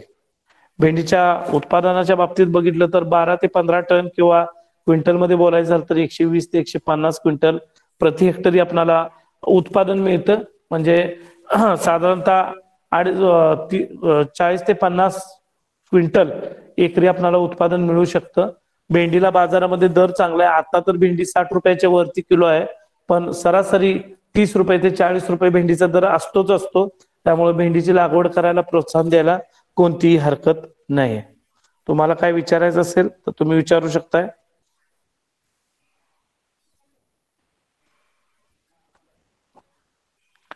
या प्रशिक्षणाच्या माध्यमातून मी आपल्याला एक सांगू इच्छितो इथं की एखाद्या शेतकऱ्याला, गावातल्या 1-2 शेतकऱ्याला तुम्ही जर देशी भेंडी करायला सुचवली, ज्याला लव भरपूर असते किंवा हातानं सहजासहजी ही भेंडी तोडता येत नाही, तर शहरी भागामध्ये किंवा ग्रामीण भागामध्ये सुद्धा अशा भेंड्यांचं उत्पादन कमी झालेलं आहे, प्रमाण कमी झालंय.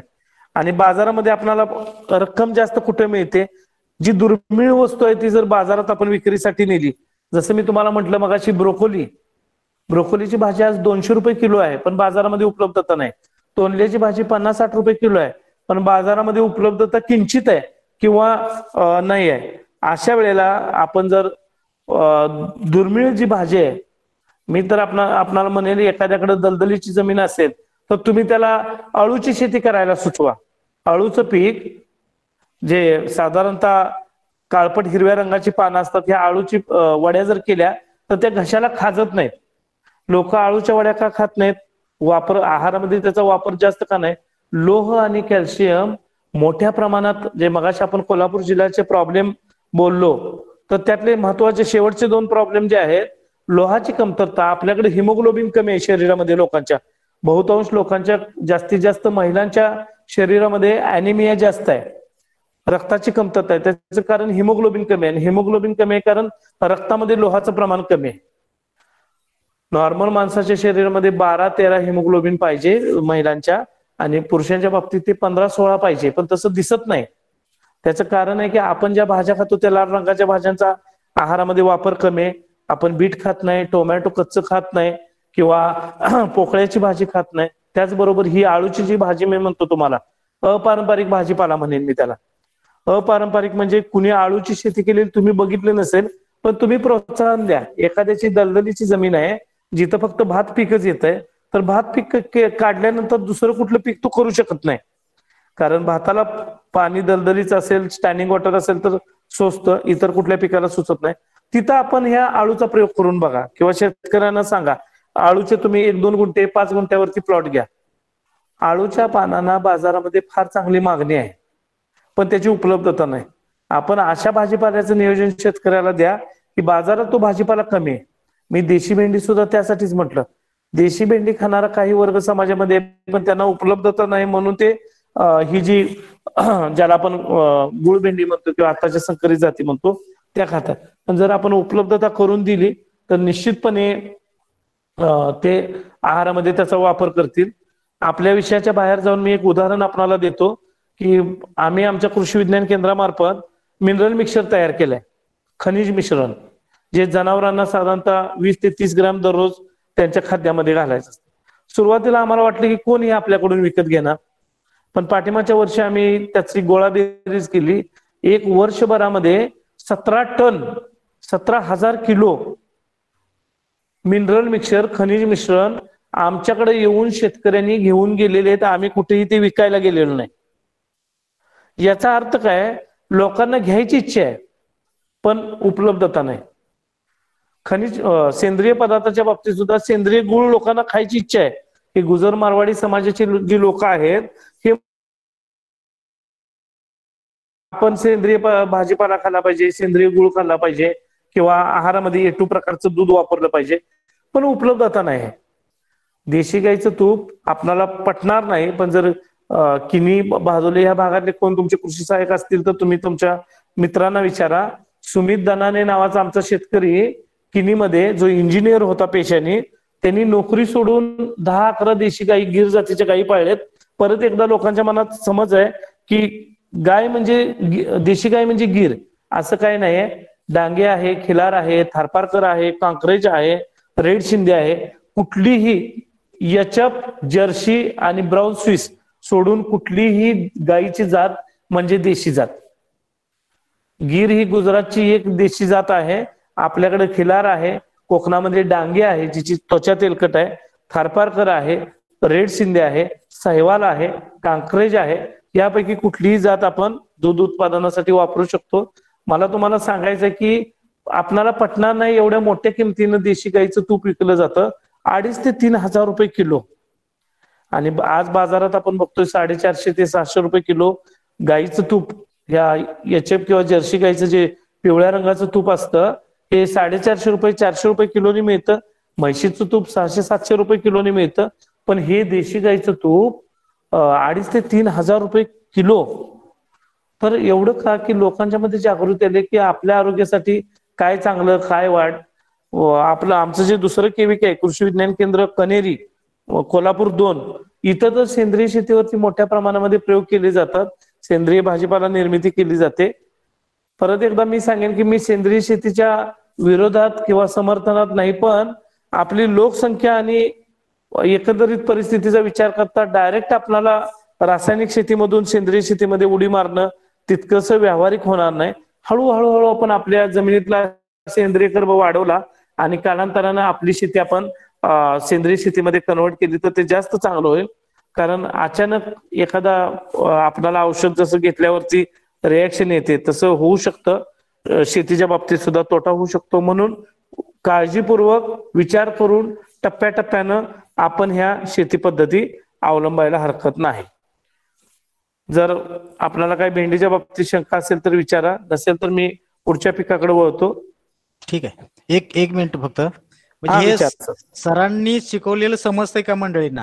हा ते महत्वाचं आहे सर. विचारा. एक महत्वाची गोष्ट आहे, तुम्हाला हे समजतंय का? फास्ट होते का स्लो होते काय होते? सांगा. शंका येत नाहीत. एकतर जास्त समजत असावं म्हणून शंका नाही, किंवा काहीच समजत नसावं. यातलं काय घडतंय नेमकं? नाही सर, अतिशय चांगलं मार्गदर्शन चालू आहे.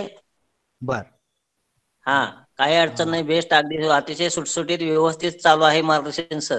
बर, ओके. मग पुढे चालू द्यायचं का? काही शंका घ्यायच्यात आपल्याला? आता बघा, सगळं झाल्यावर शंका घेऊया साहेब. ओके ठीक आहे सर. हा, हॅलो डायरेक्टर साहेब. हा सर. प्रवीण मेथे म्हणून तुमच्यात कुणीतरी पार्टिसिपंट आहे, ते पीपीटी दिसत नाही असं त्यांचा मेसेज आलाय बघा चॅट बॉक्स मध्ये. मी बघितलं, त्यांना सूचना दिलेल्या आहेत. अच्छा. ओके. हा. तर महत्वाचं, प्रिन्सिपल रामेतीच्या 3-4 विंडो ज्या दिसतात त्यापैकी एका विंडोला तुम्ही पिन करा.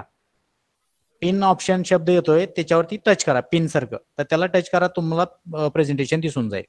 ओके, ठीक आहे. नेक्स्ट वांग पिक आपण सुरुवात करूया. Okay sir. Okay.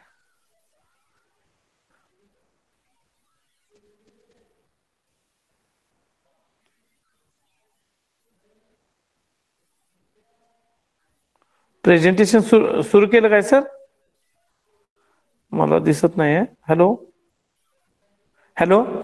Sir. Hello. हा सर. पीपीटी सुरू केले काय? फक्त रामेतीचा लोगो दिसतोय मला. हा, आता दिसते. हा, दिसते का? हा, येस सर. सुरुवात झाली. ओके. हा. Okay, thank you sir. थँक्यू. हा, तिसरं आणि महत्वाचं पीक आहे वांगी. वांगी हे महत्वाचं पीक कशासाठी आहे तर आपल्या देशाचा किंवा जगाचा किंवा आपल्या महाराष्ट्राचा विचार जर केला तर सगळ्यात जास्त खाल्ली जाणारी भाजी आहे टोमॅटो, सगळ्यात जास्त खाल्ली जाणारी भाजी आहे बटाटा, जगात सगळ्यात जास्त किंवा आपल्या देशात सगळ्यात जास्त. बटाट्यानंतर टोमॅटोचा नंबर लागतो आणि टोमॅटो नंतर वांगी हे पीक येतं. म्हणजे जगातली किंवा आपल्या कोल्हापुरातली म्हणूया, महाराष्ट्रातली म्हणूया, 3 नंबरची भाजी, सर्वात जास्त ज्या भाज्या खाल्ल्या जातात त्या 3 नंबरची भाजी आहे वांगी. आणि वांगी पीक हे आरोग्याच्या दृष्टीनं फार महत्वाचं आहे. आरोग्याच्या दृष्टीनं अशासाठी महत्वाचं आहे की मगाशी मी म्हटलं आपल्या जिल्ह्यातला 2 नंबरचा प्रॉब्लेम आहे हृदयविकारानंतर मधुमेह, डायबिटीस. आणि डायबिटीस जर आपण बघितलं तर बऱ्याच लोकांना, बऱ्याच 40 नंतरच्या लोकांना डायबिटीसची गोळी घ्यावी लागते किंवा इन्सुलिन घ्यावं लागतं, जे त्रासदायक आहे. पण शरीरातल्या रक्तातली साखरेचं प्रमाण जर वाढायचं नसेल तर ह्या वांग्यामध्ये काही औषधी गुणधर्म आहेत की वांग्याचं सेवन जर आठवड्यातून 1-2 वेळा आपण केलं तर शरीरातलं साखरेचं प्रमाण मधुमेहावरती उपयुक्त भाजी म्हणून याचं संशोधन झालेलं आहे. त्याचबरोबर जांभळाच्या बियांची पावडर, ऍक्च्युली आता फळपीक हा आपला विषय नाही, पण जांभळांच्या बियाची पावडर बाजारामध्ये विकत मिळते. हे बावडेकर वगैरे मंडळी त्यांच्याकडे कुणावर तरी मिळते, जे देशी औषधं विकतात त्यांच्याकडं. तर ही जर जांभळाची पावडर आपण आहारामध्ये घेतली तर आपोआपच रक्तातल्या साखरेचं प्रमाण कमी होण्यास मदत होते.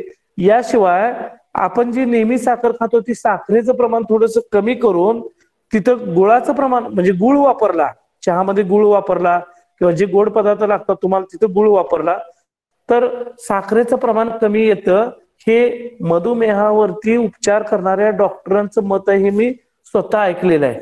त्याचबरोबर स्टिविया नावाची वनस्पती आहे जी साखरेपेक्षा 300 पट गोड आहे. म्हणजे साखर जर तुम्ही 100 ग्रॅम घालत असाल तर अगदी 5-10 ग्रॅम मध्ये ही स्टिवियाची पावडर जर चहात तुम्ही टाकली तर तुम्हाला ती गोडी सापडेल, गोडी मिळेल आणि तुमच्या शरीरावरती वाईट परिणाम होणार नाही. ते सॅकरिन आपण वापरतो, मला काही म्हणायचं नाही त्याच्याबद्दल, पण काही डॉक्टरांच्या मधून असं बोललं जातं किंवा म्हटलं जातं, मी ऐकलंय की सॅकरिनचा जर दीर्घकाळ वापर केला, आपण त्या सॅकरिनच्या गोळ्या आपण ज्या टाकतो चहामध्ये, सॅकरिनचा दीर्घकाळ वापर केला तर किडनीवरती त्याचा दुष्परिणाम होऊ शकतो, असं माझे काही मित्र डॉक्टर आहेत त्यांच्या बोलण्यातून आलेलं आहे. म्हणून मी आपणाला म्हणेन की आपण सगळेजण शासकीय नोकरीमध्ये आहोत, बैठी काम करणारे लोक आहोत, आमच्यापेक्षा सुद्धा तुम्ही जास्त पळता, फील्डवरती असता, पण आम्हाला थोडंसं ऑफिस लेवलला काम करायचं असल्यामुळं शरीरामध्ये साखरेचं प्रमाण किंवा कोलेस्टेरॉलचं प्रमाण वाढण्याची शक्यता आहे. साखर जर असेल शरीरामध्ये तर आपण साखरेऐवजी ह्या गुळाचा वापर करा. शक्य झालं तुम्हाला तर सेंद्रिय गुळ वापरा जिथं खात्रीशीरपणे मिळतो. मी कुठल्याही पदार्थाची जाहिरात करण्यासाठी इथं तुम्हाला सांगत नाही, पण जे आरोग्याला चांगलं आहे ते आपण वापरलं पाहिजे. कारण सगळ्यात महत्वाचं आहे की जान है तो जहान है. आपण असू तर ह्या सगळ्या इन्फ्रास्ट्रक्चरला, फॅसिलिटीला, पैशाला अर्थ आहे. जर आपणच नसू तर काही त्या बाकीच्या गोष्टी शून्य आहेत आणि हे आपणाला कोरोनानं चांगल्या पद्धतीने दाखवून दिलेलं आहे. वांगी मधुमेहावरती उपयुक्त आहेत. त्यातल्या त्यात तुम्ही पांढऱ्या रंगाची वांगी किंवा हिरव्या रंगाची वांगी, जसं बाजारामध्ये आता अंकुर कंपनीची एक जात आहे अंकुर पन्ना, हिरव्या रंगाची वांगी तुम्ही खाल्लीत तर मधुमेहावरती ते अजून उपयुक्त आहेत. आपल्या विद्यापीठाच्या जाती आहेत, त्याच्यामध्ये कृष्णा आहे, फुले हरित ही भरतासाठीची जात आहे, मांजरी गोटा आहे आणि अंकुर पन्ना, मैकोचार, मंजू अशा अनेक कंपन्यांच्या जाती आहेत. वास्तविक आम्ही प्रायव्हेट कंपन्यांच्या जातींची जास्त नावं सांगत नाही, ते थोडंसं बंधन आहे आपल्याला कार्यालयीन, पण प्रायव्हेट कंपन्यांच्या सुद्धा जाती बाजारामध्ये चांगल्या आहेत. ज्या कंपन्या चांगल्या आहेत, रिकग्नाइज आहेत, त्या जाती तुम्ही शिफारस करू शकता. शेवटी आपणाला काय करायचं आहे, शेतकऱ्याचं उत्पादन वाढवून त्याचं निव्वळ उत्पन्न कसं वाढेल हे बघायचं आहे. आमच्या आळत्यामध्ये बबली नावाची एक वालाची जात आहे जिला भरपूर शेंगा येतात, पण आपल्या महाराष्ट्रामध्ये त्याचा वापर फार कमी होतो. पण ते शेतकरी त्याची लागवड करतात. किंवा यश नावाची वांग्याची जात आहे, ती आपल्याकडे फारशी दिसत नाही, बाहेरच्या राज्यामध्ये दिसते, पण आपण शेतकऱ्यांना सल्ला देताना सुद्धा खात्रीशीर ज्या कंपन्या आहेत त्यांचे जाती वापरायला हरकत नाही. वांग्याची लागवड करत असताना चांगला निचरा असणारी जमीन निवडा. सरीवरंबा पद्धतीने तुम्ही लागवड करू शकता. खरीप हंगामात जर लागवड करायची असेल तर 4.5 बाय 3 फुटावरती लागवड करा. रब्बी हंगामामध्ये 3 बाय 3 फुटावरती लागवड केली तरी चालण्यासारखं आहे. एका ठिकाणी 2 रोपं लावा, जेणेकरून पूर्ण विस्तार त्याचा वाढेल आणि आपणाला उत्पादन चांगले मिळेल. ठिबक सिंचन असेल तर एका ठिकाणी एकच रोप लावा, कारण ठिबक सिंचन मध्ये जमिनीत वापसा राहतो आणि पिकाची शाखीय वाढ जास्त होते. खताच्या बाबतीमध्ये 150 किलो नत्र, 50 किलो स्फुरद आणि 50 किलो पालाश प्रति हेक्टरी याला डिवायडेड बाय 2.5 केलं किंवा 100 जर भागलं तर गुंठ्याचा डोस तुम्हाला कळेल. ज्या शेतकऱ्याचं जसं क्षेत्र आहे त्या पद्धतीने तुम्ही त्याला शिफारस देऊ शकता. आंतरमशागतीमध्ये इथं तुमच्या पीपीटी मध्ये लिहिलेलं नाही, पण मी सांगेन आपल्याला की खुरपणी करत असताना किंवा शेत स्वच्छ करत असताना तळाकडची जी 1-2 पानं आहेत ती मातीच्या संपर्कात आल्यामुळं त्यांना करपा किंवा इतर बुरशीजन्य आजाराची लागण झालेली असते. तर आपण तो देठासहित शक्यतो देठ 1-2 सेंटीमीटर खोडाला ठेवून ते पान कट करावं, काढावं, कामगारांना काढायला सांगावं आणि अशी पानं शेताच्या बाहेर म्हणजे जमिनीकडून 1-2 पानं फक्त म्हणतोय, आणि ती सुद्धा कधी लागवड केल्यानंतर 1 महिन्याने जर आपण ती पानं काढायला सुचवली तर बराचसाच प्रसार जो आहे ह्या आजाराचा तो निश्चितपणे कमी होतो. किडीच्या बाबतीमध्ये मगाशी आपण बोललो, महत्वाची आणि मोठं नुकसान करणारी कीड आहे. बाजारामध्ये जर आपण वांगी घ्यायला गेलो तर 10 वांगी घेतले तरी 1-2 वांग्यामध्ये ही फळ पोखरणारी आळे असते. सुरुवातीला आम्ही म्हणतो ही शेंडा व फळ पोखरणारी आळे आहे, शूट अँड फ्रूट बोरर आहे. सुरुवातीला ह्या आळीचा जो पतंग आहे तो लागल्यानंतर 15-20 दिवसांनी, महिन्यानी पानाच्या खालच्या बाजूला अंडी घालतो. त्या अंड्यातून आळ्या बाहेर येतात आणि त्या आळ्या कोवळ्या पालवीमध्ये शिरतात. आपल्याला हे कळतं जर सकाळी लवकर किंवा सायंकाळी उशिरा शेतकरी शेतात गेला आणि वांग्याच्या झाडाचे काही शेंडे मलूल झालेले दिसले तर असे शेंडे त्या शेतकऱ्यांना खोडावेत, उघडून बघावेत. त्यात क्रिमी किंवा काय म्हणूया आपण त्याला, पांढरी नाही, थोडीशी पिवळसर पांढऱ्या रंगाची किंवा क्रीम कलरची आळी दिसते. असे शेंडे त्याने कट करावेत. तिथं दिसतं बारकाईनं बघितलं तर एक छिद्र पडलेलं असतं आणि त्याच्या आतमध्ये आळी गेलेली असते. असे शेंडे कट करून प्लास्टिकच्या पोत्यात भरून शेताच्या बाहेर आणावेत आणि ते आगीमध्ये टाकून किंवा शेकोटी तयार करून त्यात टाकावे. बऱ्याच किडीचं आपण नियंत्रण करू शकतो. दुसरी गोष्ट, वांग्याची लागवड केली की 4 दिवसाच्या आत शेतामध्ये कामगंध सापळ्याचा वापर करावा. चिकट सापळे लावावेत, प्रकाश सापळे लावावेत. ह्याला फार मोठा खर्च येत नाही, पण जे किडीचं नियंत्रण आहे ते फार मोठ्या पद्धतीनं कोणताही दुष्परिणाम न होता तुम्ही करू शकता. स्टिकी ट्रॅप बाजारामध्ये 15-20 रुपयाला एक येतो. हेक्टरी 8 ते 10 तुम्ही लावलेत तर बऱ्याचशाच किडी ज्यांना पंख आहेत त्या ह्या पिवळ्या रंगाकडे आकर्षित होतात आणि त्याला चिकटतात आणि मरून जातात. कामगंध सापळ्यामध्ये ही फळ पोखरणारी आळी जी आहे त्या आळीच्या पतंगांना वास येतो. तुम्हाला माहित आहे, मला वाटतं की तुम्हाला सांगायची गरज नाही, तरीही मी रिपीट करतो की त्या आळीच्या पतंगांना वास येतो की तिथं मादी पतंग आहे, नर पतंगांना वास येतो त्या सापळ्यामध्ये आणि तिथं ते औषध विशिष्ट वास येणार एक हार्मोन असतं आणि त्यामुळे त्याची तशी दिशाभूल होते.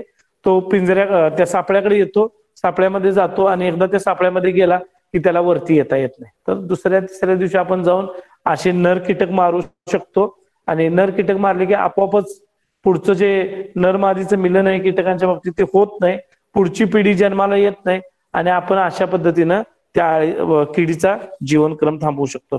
याशिवाय किडलेली वांगी गोळा करून ती एकतरी कापून जे किडलेला भाग आहे तो काढून टाकावा. आहारामध्ये वापरली चालतात किंवा जनावरांना खायला चालतात. फक्त त्याचा अर्थ असा आहे की तुम्ही सांगितलं किडलेली वांगी जनावरांना घाला. किडलेली वांगी जनावरांना घालणारे बरीच लोक आहेत, पण 1-2 शेतकरी काय करतात, थोडासा कंटाळा करतात आणि ही किडलेली वांगी आहे तशी टाकतात. आहे तशी टाकायची नाही, कारण आहे तशी टाकली तर त्याच्यामध्ये आळी असते, ती आळी जनावरांच्या पोटात जाते आणि जनावरांचं पोट फुगतं, काही वेळा जनावर दगावू शकतो. एका कामगाराला बसवायचं, वेळी द्यायची त्याच्याकडं, प्रत्येक वांग त्यानं किडलेलं कट करायचं, ती आळी काढायची, त्या आळीची विष्ठा जी असते वांग्याच्या आत ती काढायची आणि मग अशी वांगी तुम्ही जनावरांना खाद्य म्हणून वापरू शकता. तर ती आपण काळजी घ्यायला पाहिजे. तुडतुडे, पांढरी माशी हे बाकीचे किडे आहेत, यांना आपण रस शोषणार आंतरप्रवाही कीटकनाशक वापरू शकतो. फक्त कोळी या किडीच्या बाबतीत आपण काळजी घ्या. कोळी हा कीटक नाही आहे, कारण त्याला 8 पाय आहेत आणि कीटकांना 6 पाय असतात. तर कीटकनाशक वेगळं आणि कोळीनाशक वेगळं. कोळीनाशकामध्ये शक्यतो गंधक घटक असणारं कीटकनाशक तुम्ही वापरू शकता. त्यामध्ये डायकोफॉल आहे, गंधक भुकटी 300 मेश आहे किंवा केल्थेन आहे, वेटेबल सल्फर आहे. अशा पद्धतीचं तुम्ही कोळीनाशक वापरू शकता. आपण पिकाचं जे जे नुकसान करतात त्या सगळ्यांना कीडच म्हणतो, पण किडीमध्ये परत प्रकार आहेत, कीटक आणि कीटकेतर. कीटक म्हणजे ज्यांना त्यांच्या प्रौढ अवस्थेमध्ये 6 पाय असतात त्यांना आपण कीटक म्हणतो, आणि कीटकेतर म्हणजे ज्यांना 6 पायापेक्षा कमी किंवा जास्त पाय असतात. म्हणजे गोगलगाय सध्या कीड आहे पण तिला पायच नाहीत, तर ती कीटकेतर प्राणी आहे, कीड आहे पण कीटक नाही, त्याला कीटक म्हणता येत नाही. त्याला स्नेल किल नावाचं गोगलगाय नाशक आपण वापरू शकतो. किंवा उंदीर शेतकऱ्याच्या दृष्टीने कीड आहे, पेस्ट आहे, पण तो कीटक नाही, कारण त्याला 6 पाय नाही, त्याला 4 पाय आहेत. मग रोडंटिसाइड किंवा उंदीर नाशकांचा गट वेगळा आहे, तो आपला विषय नाही, आपण कधीतरी परत त्याच्यावरती चर्चा करूया. या किडीचं नियंत्रण करण्याबरोबर करपा आजार येतो, शक्यतो तुडतुड्याचा प्रादुर्भाव झाल्यावर हे होतं. M45 किंवा Z78ची आपण फवारणी केली तर या आजाराचं नियंत्रण होतं. वांग्याची काढणी जी आहे, मध्यम आकाराची वांगी असताना बाजारामध्ये त्याला चांगली मागणी असते.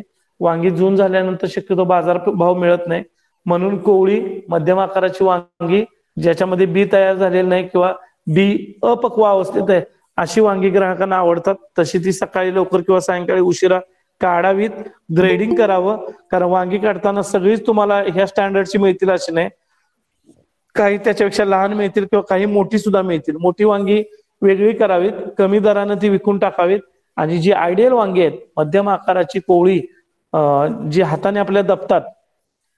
बघा, मी सुद्धा बाजारात गेलं की आता वांगी घेताना प्रत्येक फळ हे दाबून बघतो. आता ऍक्च्युली ते काही फळ नाही पिकायला, पण दाबायचं का, तर ज्याच्यामध्ये बी झालेलं असतं ते दबत नाही, ते कठीण असतं. आणि मग घरातल्या गृहिणींच्याकडे आपण अशी वांगी दिली की आपणाला ओरडा पडतो. ते म्हणतात कसली वांगी आणली तुम्ही, सगळी वांगी डाडारली. तर डाडारली याचा अर्थ प्रमाणाच्या पेक्षा जास्त बी पक्व झालं, आणि मग अशी वांगी काही खाता येत नाहीत. म्हणून मध्यम आकाराचं, आकारावरती वांग्याचं पक्वता अवलंबून नाही, तर त्याच्यामध्ये बी किती तयार झालंय याच्यावरती. म्हणून मध्यम आकाराचं कोवळं वांग आपण निवडावं, त्याची काढणी करावी, ग्रेडिंग करावं, पॅकिंग करावं आणि बाजारामध्ये न्यावं. मध्यंतरी 10-15 दिवसापूर्वी वांगी 120 रुपये किलो झाली होती, याची आपल्याला कल्पना असेल. आता सुद्धा बाजारामध्ये वांग्याचा चांगला दर आहे. फक्त काढणी करताना कोणताही भाजीपाला आपण शेतकऱ्यांना सांगा, काढणी करत असताना सकाळी लवकर किंवा सायंकाळी उशिरा काढणी करावी. वांगी पिकाच्या बाबतीत जर आपली काही शंका असेल तर आपण विचारू शकता.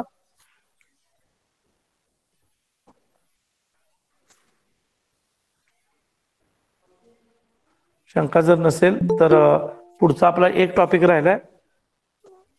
डायरेक्टर साहेब बरोबर आहे ना, एक आपला वांगी कोबीवर्गीय पिकांची लागवड आणि दुपारच्या सत्रात आपण वेलवर्गीय पिकांचं आणि भाजीपाल्याचं चर्चा करणार आहोत.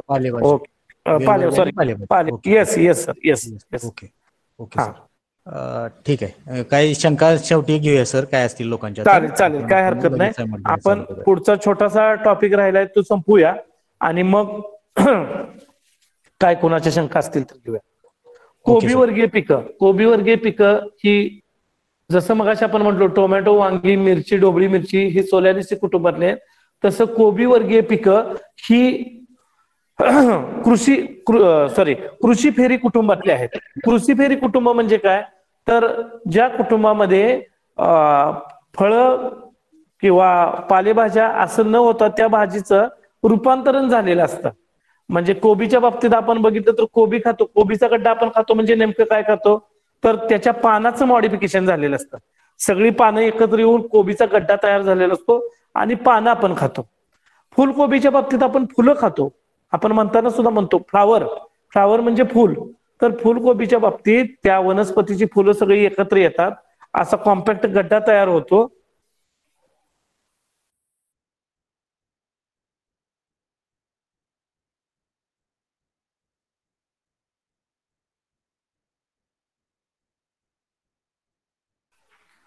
हा, थोडस व्यत्यय मध्ये थोडासा व्यत्यय यासाठी आला. आमच्याकडे आज FM रेडिओ आकाशवाणी 102.7 ची पण लोक आलेले आहेत रेकॉर्डिंगला. आणि आम्ही काही यशोगाथा असणाऱ्या शेतकऱ्यांना, ज्यांनी खरोखर सक्सेसफुल भाजीपाल्याचं फार्मिंग केलंय किंवा सेंद्रिय शेती केली, अशा लोकांना आम्ही इथं बोलवलेलं आहे. तर त्यांच्या मुलाखती मी सरांना पण शेअर करीन, कधी त्याचं ब्रॉडकास्टिंग आहे आपण आपल्या विस्तार अधिकाऱ्यांना ते देऊ शकाल. ती लोक ऐकतील, रेकॉर्डिंग करतील. सोशल माध्यमांचा आपण अशा पद्धतीनं चांगला उपयोग करून घेऊ शकतोय. Yes sir. कोबी, फुलकोबी, नवलकोल, ब्रोकोली. ब्रोकोलीच्या बाबतीत आपण बोललोय, पण आजच्या आपल्या टॉपिक मध्ये ही 2 पिकं जी आपल्याकडे चांगली येतात ती आपण चर्चा करणार आहोत. थंड तापमानात चांगली येतात. 15 ते 25 डिग्री सेल्सिअस तापमान असेल तर कोबी, फुलकोबी चांगला येतो. 15 पेक्षा कमी आलं तर वाढ खुंटते आणि 25 पेक्षा जास्त झालं तर बोल्टिंग होतं, म्हणजे कोबीचे गड्डे फुटतात. किंवा फ्लावर मध्ये ब्राउनिंग होतं. ब्राउनिंग व्हायची 2 कारण आहेत. फ्लावर तपकिरी होतं, त्याचं कारण एक तर त्याला ब्लांचिंग केलेलं नसतं, आपण पुढे चर्चा करताना बघूया. आणि दुसरं त्याला मॉलिब्डेनमची कमतरता असते. सूक्ष्म अन्नद्रव्य आहे मॉलिब्डेनम, ते जरी कमी झालं तरी सुद्धा फुलकोबीचे गड्डे तपकिरी होतात. कोबीच्या बाबतीमध्ये बाजारामध्ये सगळ्यात चांगली चालणारी जात आहे सेंट, प्रायव्हेट कंपनीचे, पण golden acre, pride of India अशा काही आपल्या शिफारशीत जाते. लागवड करत असताना 2 ओळीतलं अंतर 45 सेंटीमीटर 1.5 फूट ठेवावं आणि 2 रोपातलं अंतर 30 सेंटीमीटर किंवा 1 फूट ठेवावं. अशा पद्धतीनं आपण आधी वाप्यावरती किंवा सरीवरंबा पद्धतीनं कोबीची लागवड करू शकतो. लागवड करायच्या अगोदर प्रति हेक्टरी शेतामध्ये साधारणतः 15 ते 20 टन चांगलं कुजलेलं शेणखत टाकावं किंवा कंपोस्ट खत टाकावं किंवा 4 ते 6 टन गांडूळ खत टाकावं. नत्र स्फुरद पालाश 160-80 पैकी निम्मा नत्र आणि निम्मा पालाश सुरुवातीला द्यावा, पूर्ण स्फुरद द्यावा. आणि 1 महिन्यानंतर राहिलेलं जे नत्र स्फुरद आहे ते, नत्र आणि पालाश आहे ते तुम्ही एक तर ठिबक सिंचनातून सोडू शकता किंवा पिकाला गरी करून घालू शकता. आंतरमशागतीमध्ये महत्वाचा भाग आहे भर देणं. कोबीचे गड्डे तयार व्हायला लागले की वरच्या भागाचं कोबीच्या वजन वाढतं आणि रोपं कोलमडू शकतात. म्हणून खोडाला जर तुम्ही चांगला आधार दिला तर अशा घटना घडणार नाहीत आणि उत्पादन आपल्याला चांगलं येईल. बऱ्याच वेळा बाजारामध्ये जे कोबी येतात ते दाबल्यानंतर करकर वाजतं. वास्तविक करकर असं नाही वाजलं पाहिजे, मेटॅलिक साऊंड आला पाहिजे. म्हणजे कसा, टेबलवरती आपण टिचकी वाजवल्यावरती जसा आवाज येतो तसा आवाज ह्या कोबीच्या गड्ड्यावरती मारल्यावरती आला पाहिजे. तो जर यायचा असेल तर कोबीला पूर्ण कालावधी तुम्ही ही जात कुठली आहे त्याच्यावर बघून 90 ते 95 दिवस, काही कोबीच्या जाती 100 दिवस सुद्धा घेतात. तो पूर्ण कालावधी होऊन देणं आणि अन्नद्रव्य व्यवस्थापन चांगलं करणं गरजेचं असतं. कोबीचे गड्डे तयार झाल्यानंतर एका रोपाला एकच गड्डा येतो. त्यानंतर हे राहिलेलं तुम्ही जमिनीमध्ये इनकॉर्पोरेट करू शकता, चांगलं कुजू शकतं. हे किडीच्या बाबतीमध्ये फार काही किडी नाहीत, पण मावा, तुडतुडी येतात आणि डायमंड बॅक मॉथ, ज्याला सोनेरी ठिपक्याचा पतंग आपण म्हणतो, त्या पतंग अंडी घालतो.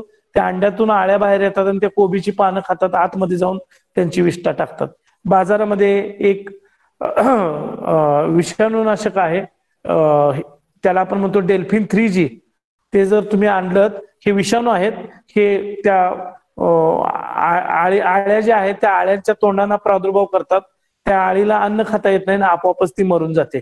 कोणताही आपल्या शरीरावरती दुष्परिणाम न होता तुम्ही डेल्फिन 3G हे औषध वापरू शकता. दुसरी जी भाजी आहे तिचं नाव आहे फुलकोबी किंवा फ्लावर, कॉलीफ्लावर. ही सुद्धा कोबीवर्गीयच भाजी आहे. हवामानाच्या बाबतीत 15 ते 25 डिग्री सेल्सिअसना ही चांगली येते. आकाश, पुसा केतकी, पुसा दीपाली, पंतशुभ्रा अशा वेगळ्या जाते. स्नोबॉल 1 आहे, स्नोबॉल 2 आहे, स्नोबॉल 16 आहे. स्नोबॉल 16 ही जात चांगली चालते.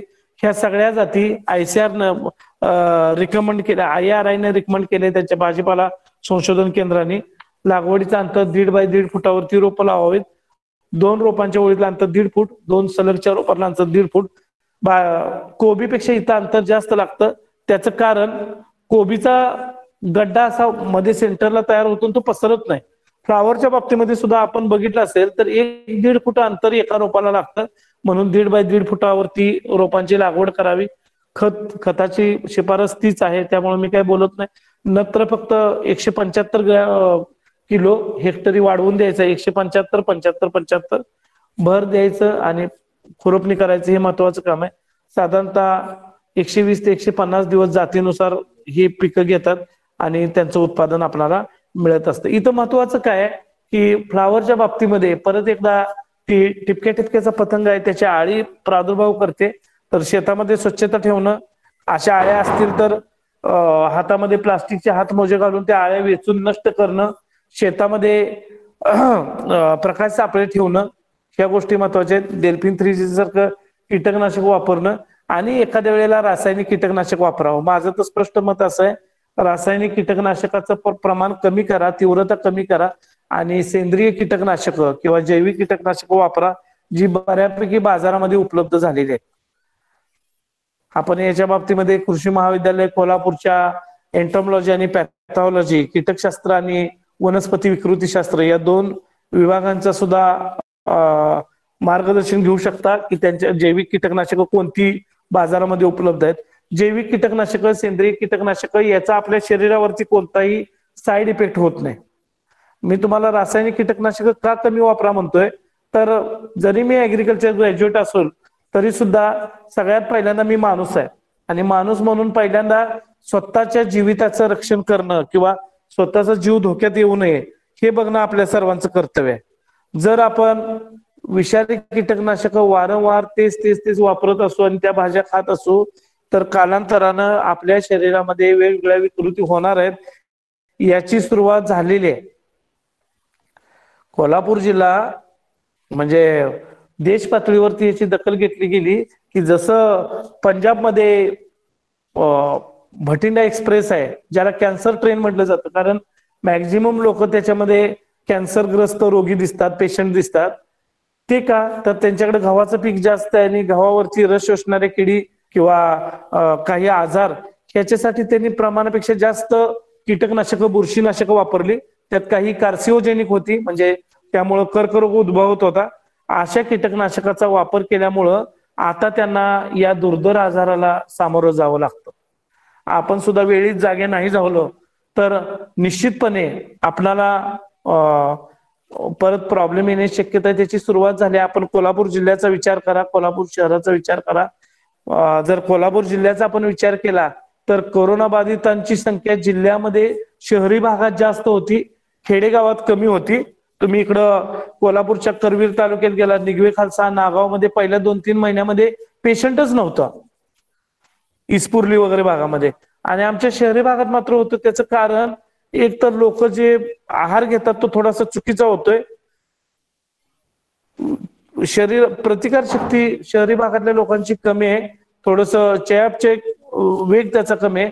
आणि म्हणून इथून पुढे तरी आपण लक्षात घ्यायला पाहिजे की आपलं जीवित जर चांगलं ठेवायचं असेल तर आपणाला भाजीपाला, फळ पिकं, गळीत धान्य कोणतंही पीक असेल हे कमीत कमी कीटकनाशक, बुरशीनाशक, तणनाशक वापरलेलं असावं. याचा अर्थ 100% सेंद्रिय उद्यापासून जमेल का? जमणार नाही. कारण आपल्या क्षेत्रामध्ये आपल्याला माहित आहे की आपल्या उत्पादनाची मर्यादा ठरलेली आहे. Tomato 25 ton, 30 ton, 35 ton, 75 ton काही एकरी उत्पादन निघणार नाही टोमॅटोची कुठलीही जात वापरली तरी. मग आपल्या 130 कोटीपेक्षा जास्त असलेल्या लोकसंख्येला जर खाऊ घालायचं असेल तर लगेच आपल्याला आजपासून लगेच डायव्हर्ट उद्या सेंद्रिय शेतीला होता येणार नाही. टप्प्याटप्प्यानं स्वतःपुरतं स्वतःच्या शेतामध्ये, परसबागेमध्ये, घराच्या जवळ जर हळूहळू आपण हे करू शकलो तर आपलं निश्चितपणे स्टँडर्ड ऑफ लिव्हिंग म्हणूया आपण की आरोग्य म्हणूया ते वाढायला मदत होणार आहे. फ्लावरच्या बाबतीमध्ये ब्लांचिंग करणं महत्वाचं आहे. ब्लांचिंग करायचं म्हणजे काय करायचं? पूर्वीचे लोक करत होते, आता कोणी करत नाहीत. कारण आता सेल्फ ब्लांचिंग असलेल्या सुद्धा काही जाती कंपन्यांनी तयार केलेले आहेत. ब्लांचिंग करायचं म्हणजे तळाकडचं पान काढायचं आणि ते गड्ड्यावरती टाकायचं, कारण गड्ड्यावरती जर सूर्यप्रकाश पडला फ्लावरच्या फुलकोबीच्या तर तो गड्डा पिवळा पडतो. बाजारात अशा गड्ड्यांना मागणी येत नाही. फुलकोबीचा गड्डा, फ्लावरचा गड्डा हा पांढरा शुभ्र पाहिजे. मग तो पांढरा शुभ्र व्हायचा असेल तर सूर्यप्रकाशाचा त्याचा कॉन्टॅक्ट होऊ द्यायचा नाही. म्हणून सुरुवातीचे लोक तळाचं पान तोडायचे, गड्ड्यावर टाकायचे. पण 8-10-15 दिवसामध्ये हे पान वाळायचं आणि वारा आलं की उडून जायचं. परत गड्डा सूर्यप्रकाशाच्या कॉन्टॅक्ट मध्ये यायचा. हे होऊ नये म्हणून दुसरी पद्धत आहे, तळाकडची 4-6 पानं घ्यायची, सैलपणे वरती गड्ड्याच्या डोक्यावर घ्यायची आणि त्याला सुतळीनं किंवा रबरनं, सुतळीनं शक्यतो बांधायचं. लहान मुलाची जशी आपण लाडाने वेणी घालतो त्याचं जावळ व्हायच्या अगोदर, तशा पद्धतीनं ते बांधलं तर गड्डा आतमध्ये सुरक्षित राहतो, त्याच्यावरती सूर्यप्रकाश पडत नाही. काही शेतकऱ्यांची अशी सुद्धा तक्रार तुमच्याकडे येईल की सर पानं जर बांधली तर मग आत औषध कसं फवारायचं. फुलकोबीवरती आपण जे औषध घेतो ही मेजॉरिटी आंतरप्रवाही स्वरूपाची असतात आणि आंतरप्रवाही कीटकनाशक शरीरामध्ये सगळीकडे त्या वनस्पती जातात, त्यामुळे ती काळजी करायची गरज नाही असं आपण त्यांना सांगू शकता.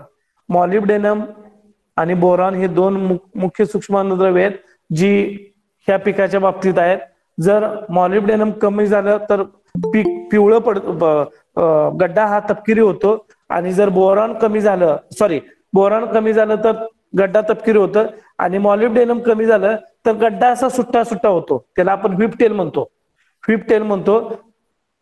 व्हिपटेल झालं तर बाजारात असा सुट्टा पाकळ्या झालेला फ्लावरचा गड्डा कुणी अप्रिशिएट करत नाही. म्हणून सूक्ष्म अन्नद्रव्याची 1-2 फवारण्या करणं गरजेचं आहे. शेतामध्ये सूक्ष्म अन्नद्रव्य 10 किलो टाकणं गरजेचं. आपण त्याचं फोलियर ऍप्लिकेशन करा, पानावरती फवारणी करा, जे पिकाला चांगलं लागू पडेल.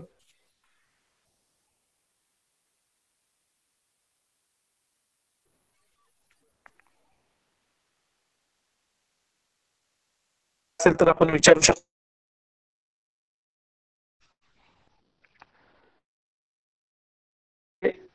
जे काही चर्चा करायची होती ती की सगळं तुम्हाला समजलं असेल. जे काही ते तुम्ही मला परत विचारू शकता. ठीक. आजचं आपलं सकाळी सरांचं सेशन जे आहे ते आता शिकवून झालेलं आहे. तर काय प्रश्न असतील लोकांचे आता तर विचारा बरं. प्रशिक्षणार्थींचे काय प्रश्न असतील तर ते आपण विचारावेत. विचारा. हॅलो. हा विचारा. Hello sir. हा बोला परेड रमेश बोला. हा, वांग्यामध्ये काय होतं सर, आता ऍक्च्युली ज्यावेळी फळ चालू होतात साधारणतः 1-2 तोडा झाल्यानंतर आता अलीकडच्या 1-4 वर्षामध्ये असं दिसून आलंय की तळापासून ते अगदी शेंड्यापर्यंत जर आपण ते जर झाड चिरून बघितलं तर आतला गाभा जो हिरवट पाहिजे तो हिरवट न राहता असं जांभळट किंवा थोडस काळपट स्वरूपाचं होऊन पॅच मध्ये झाड. हा सर. हॅलो. हा sir. Hello sir. Hello sir. तुमचा आवाज कट होतोय सर.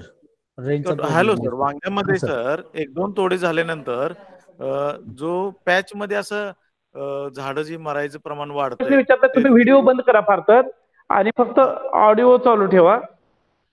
व्हिडिओ बंदच आहे की सर. बरं हा बोला आता आवाज आला क्लिअर. बोला. वांग्यामध्ये सर 1-2 तोडे झाल्यानंतर जे बुरशीचं प्रमाण वाढतंय म्हणजे मरचं प्रमाण जे वाढतंय त्याच्याविषयी काय थोडस जरा हे रिपीट झालं तर. बरोबर. हा मला ऐकू आलेल्या प्रश्नानुसार मर रोग वाढतोय झाडाचा. हो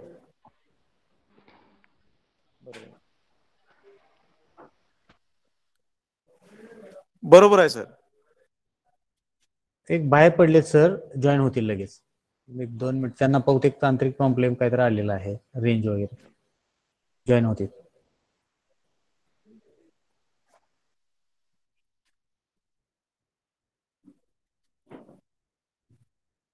आवाज सर चालू करा. हा थोडासा व्यत्यय आला त्याबद्दल असू दे. माईक माईक अनम्यूट करा सर. माईक मला वांग्याची रोपं मरतात. माईक म्यूट होतोय सर. अनम्यूट केलाय मी. हा तो म्यूट होतोय सर. Sir hello. म्यूट होतोय. हा आता चालू झालं. हा हा हा आता बघा. हॅलो. हा sir. Hello. Video sir, video बंद करा आपला सर.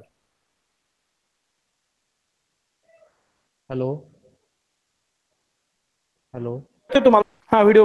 हा हा हा बघा सर. हॅलो. हा बोला सर. हा हा आता आवाज. हा ओके. तर झाड मरतय असं त्यांचं मत. एक तर अशी गोष्ट आहे की वांग्याच्या बाबतीमध्ये मूळ कुजूर पाणी साठून राहिलं तर त्याच्यावरती पावडर आपण घ्या. आवाज तुटतोय सर आपला. 5 ग्रॅम पावडर. एक पंपाच्या बाबतीत बोलायचं झालं तर आवाज तुटतोय काय. बर बर बर. रेंजचा प्रॉब्लेम दिसतोय, त्यामुळे ऍक्च्युली. औषधाची नावं आलेली नाहीत, व्यवस्थित समजली नाही. हॅलो. हा हा हा हा आता आता आता बघा सर. हॅलो. हा बोला सर. मग 75 ग्रॅम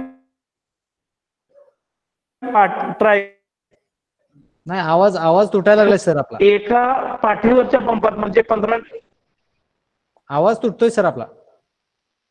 ठीक आहे, काय करूया आपण दुपारच्या सेशनला सर आपण घेऊया. तोपर्यंत रेंजचे काय प्रॉब्लेम असतील तर आपण हे करूया. तोपर्यंत प्रश्न एनलिस्ट करून ठेवा. वेळ आपला 12:30चा होऊन गेलेला पण आहे. दुपारच्या सेशनला सर आपण थोडंसं सेशन वाढवून घेऊया. रेंजचा जरा थोडासा इथं आता प्रॉब्लेम दिसायला लागला आपल्याला. हा परीड साहेब. हा होय काय. हा हा हा ओके सर. Okay okay. तर त्याला फुल आहे रेंज. हा हा हॅलो. हॅलो.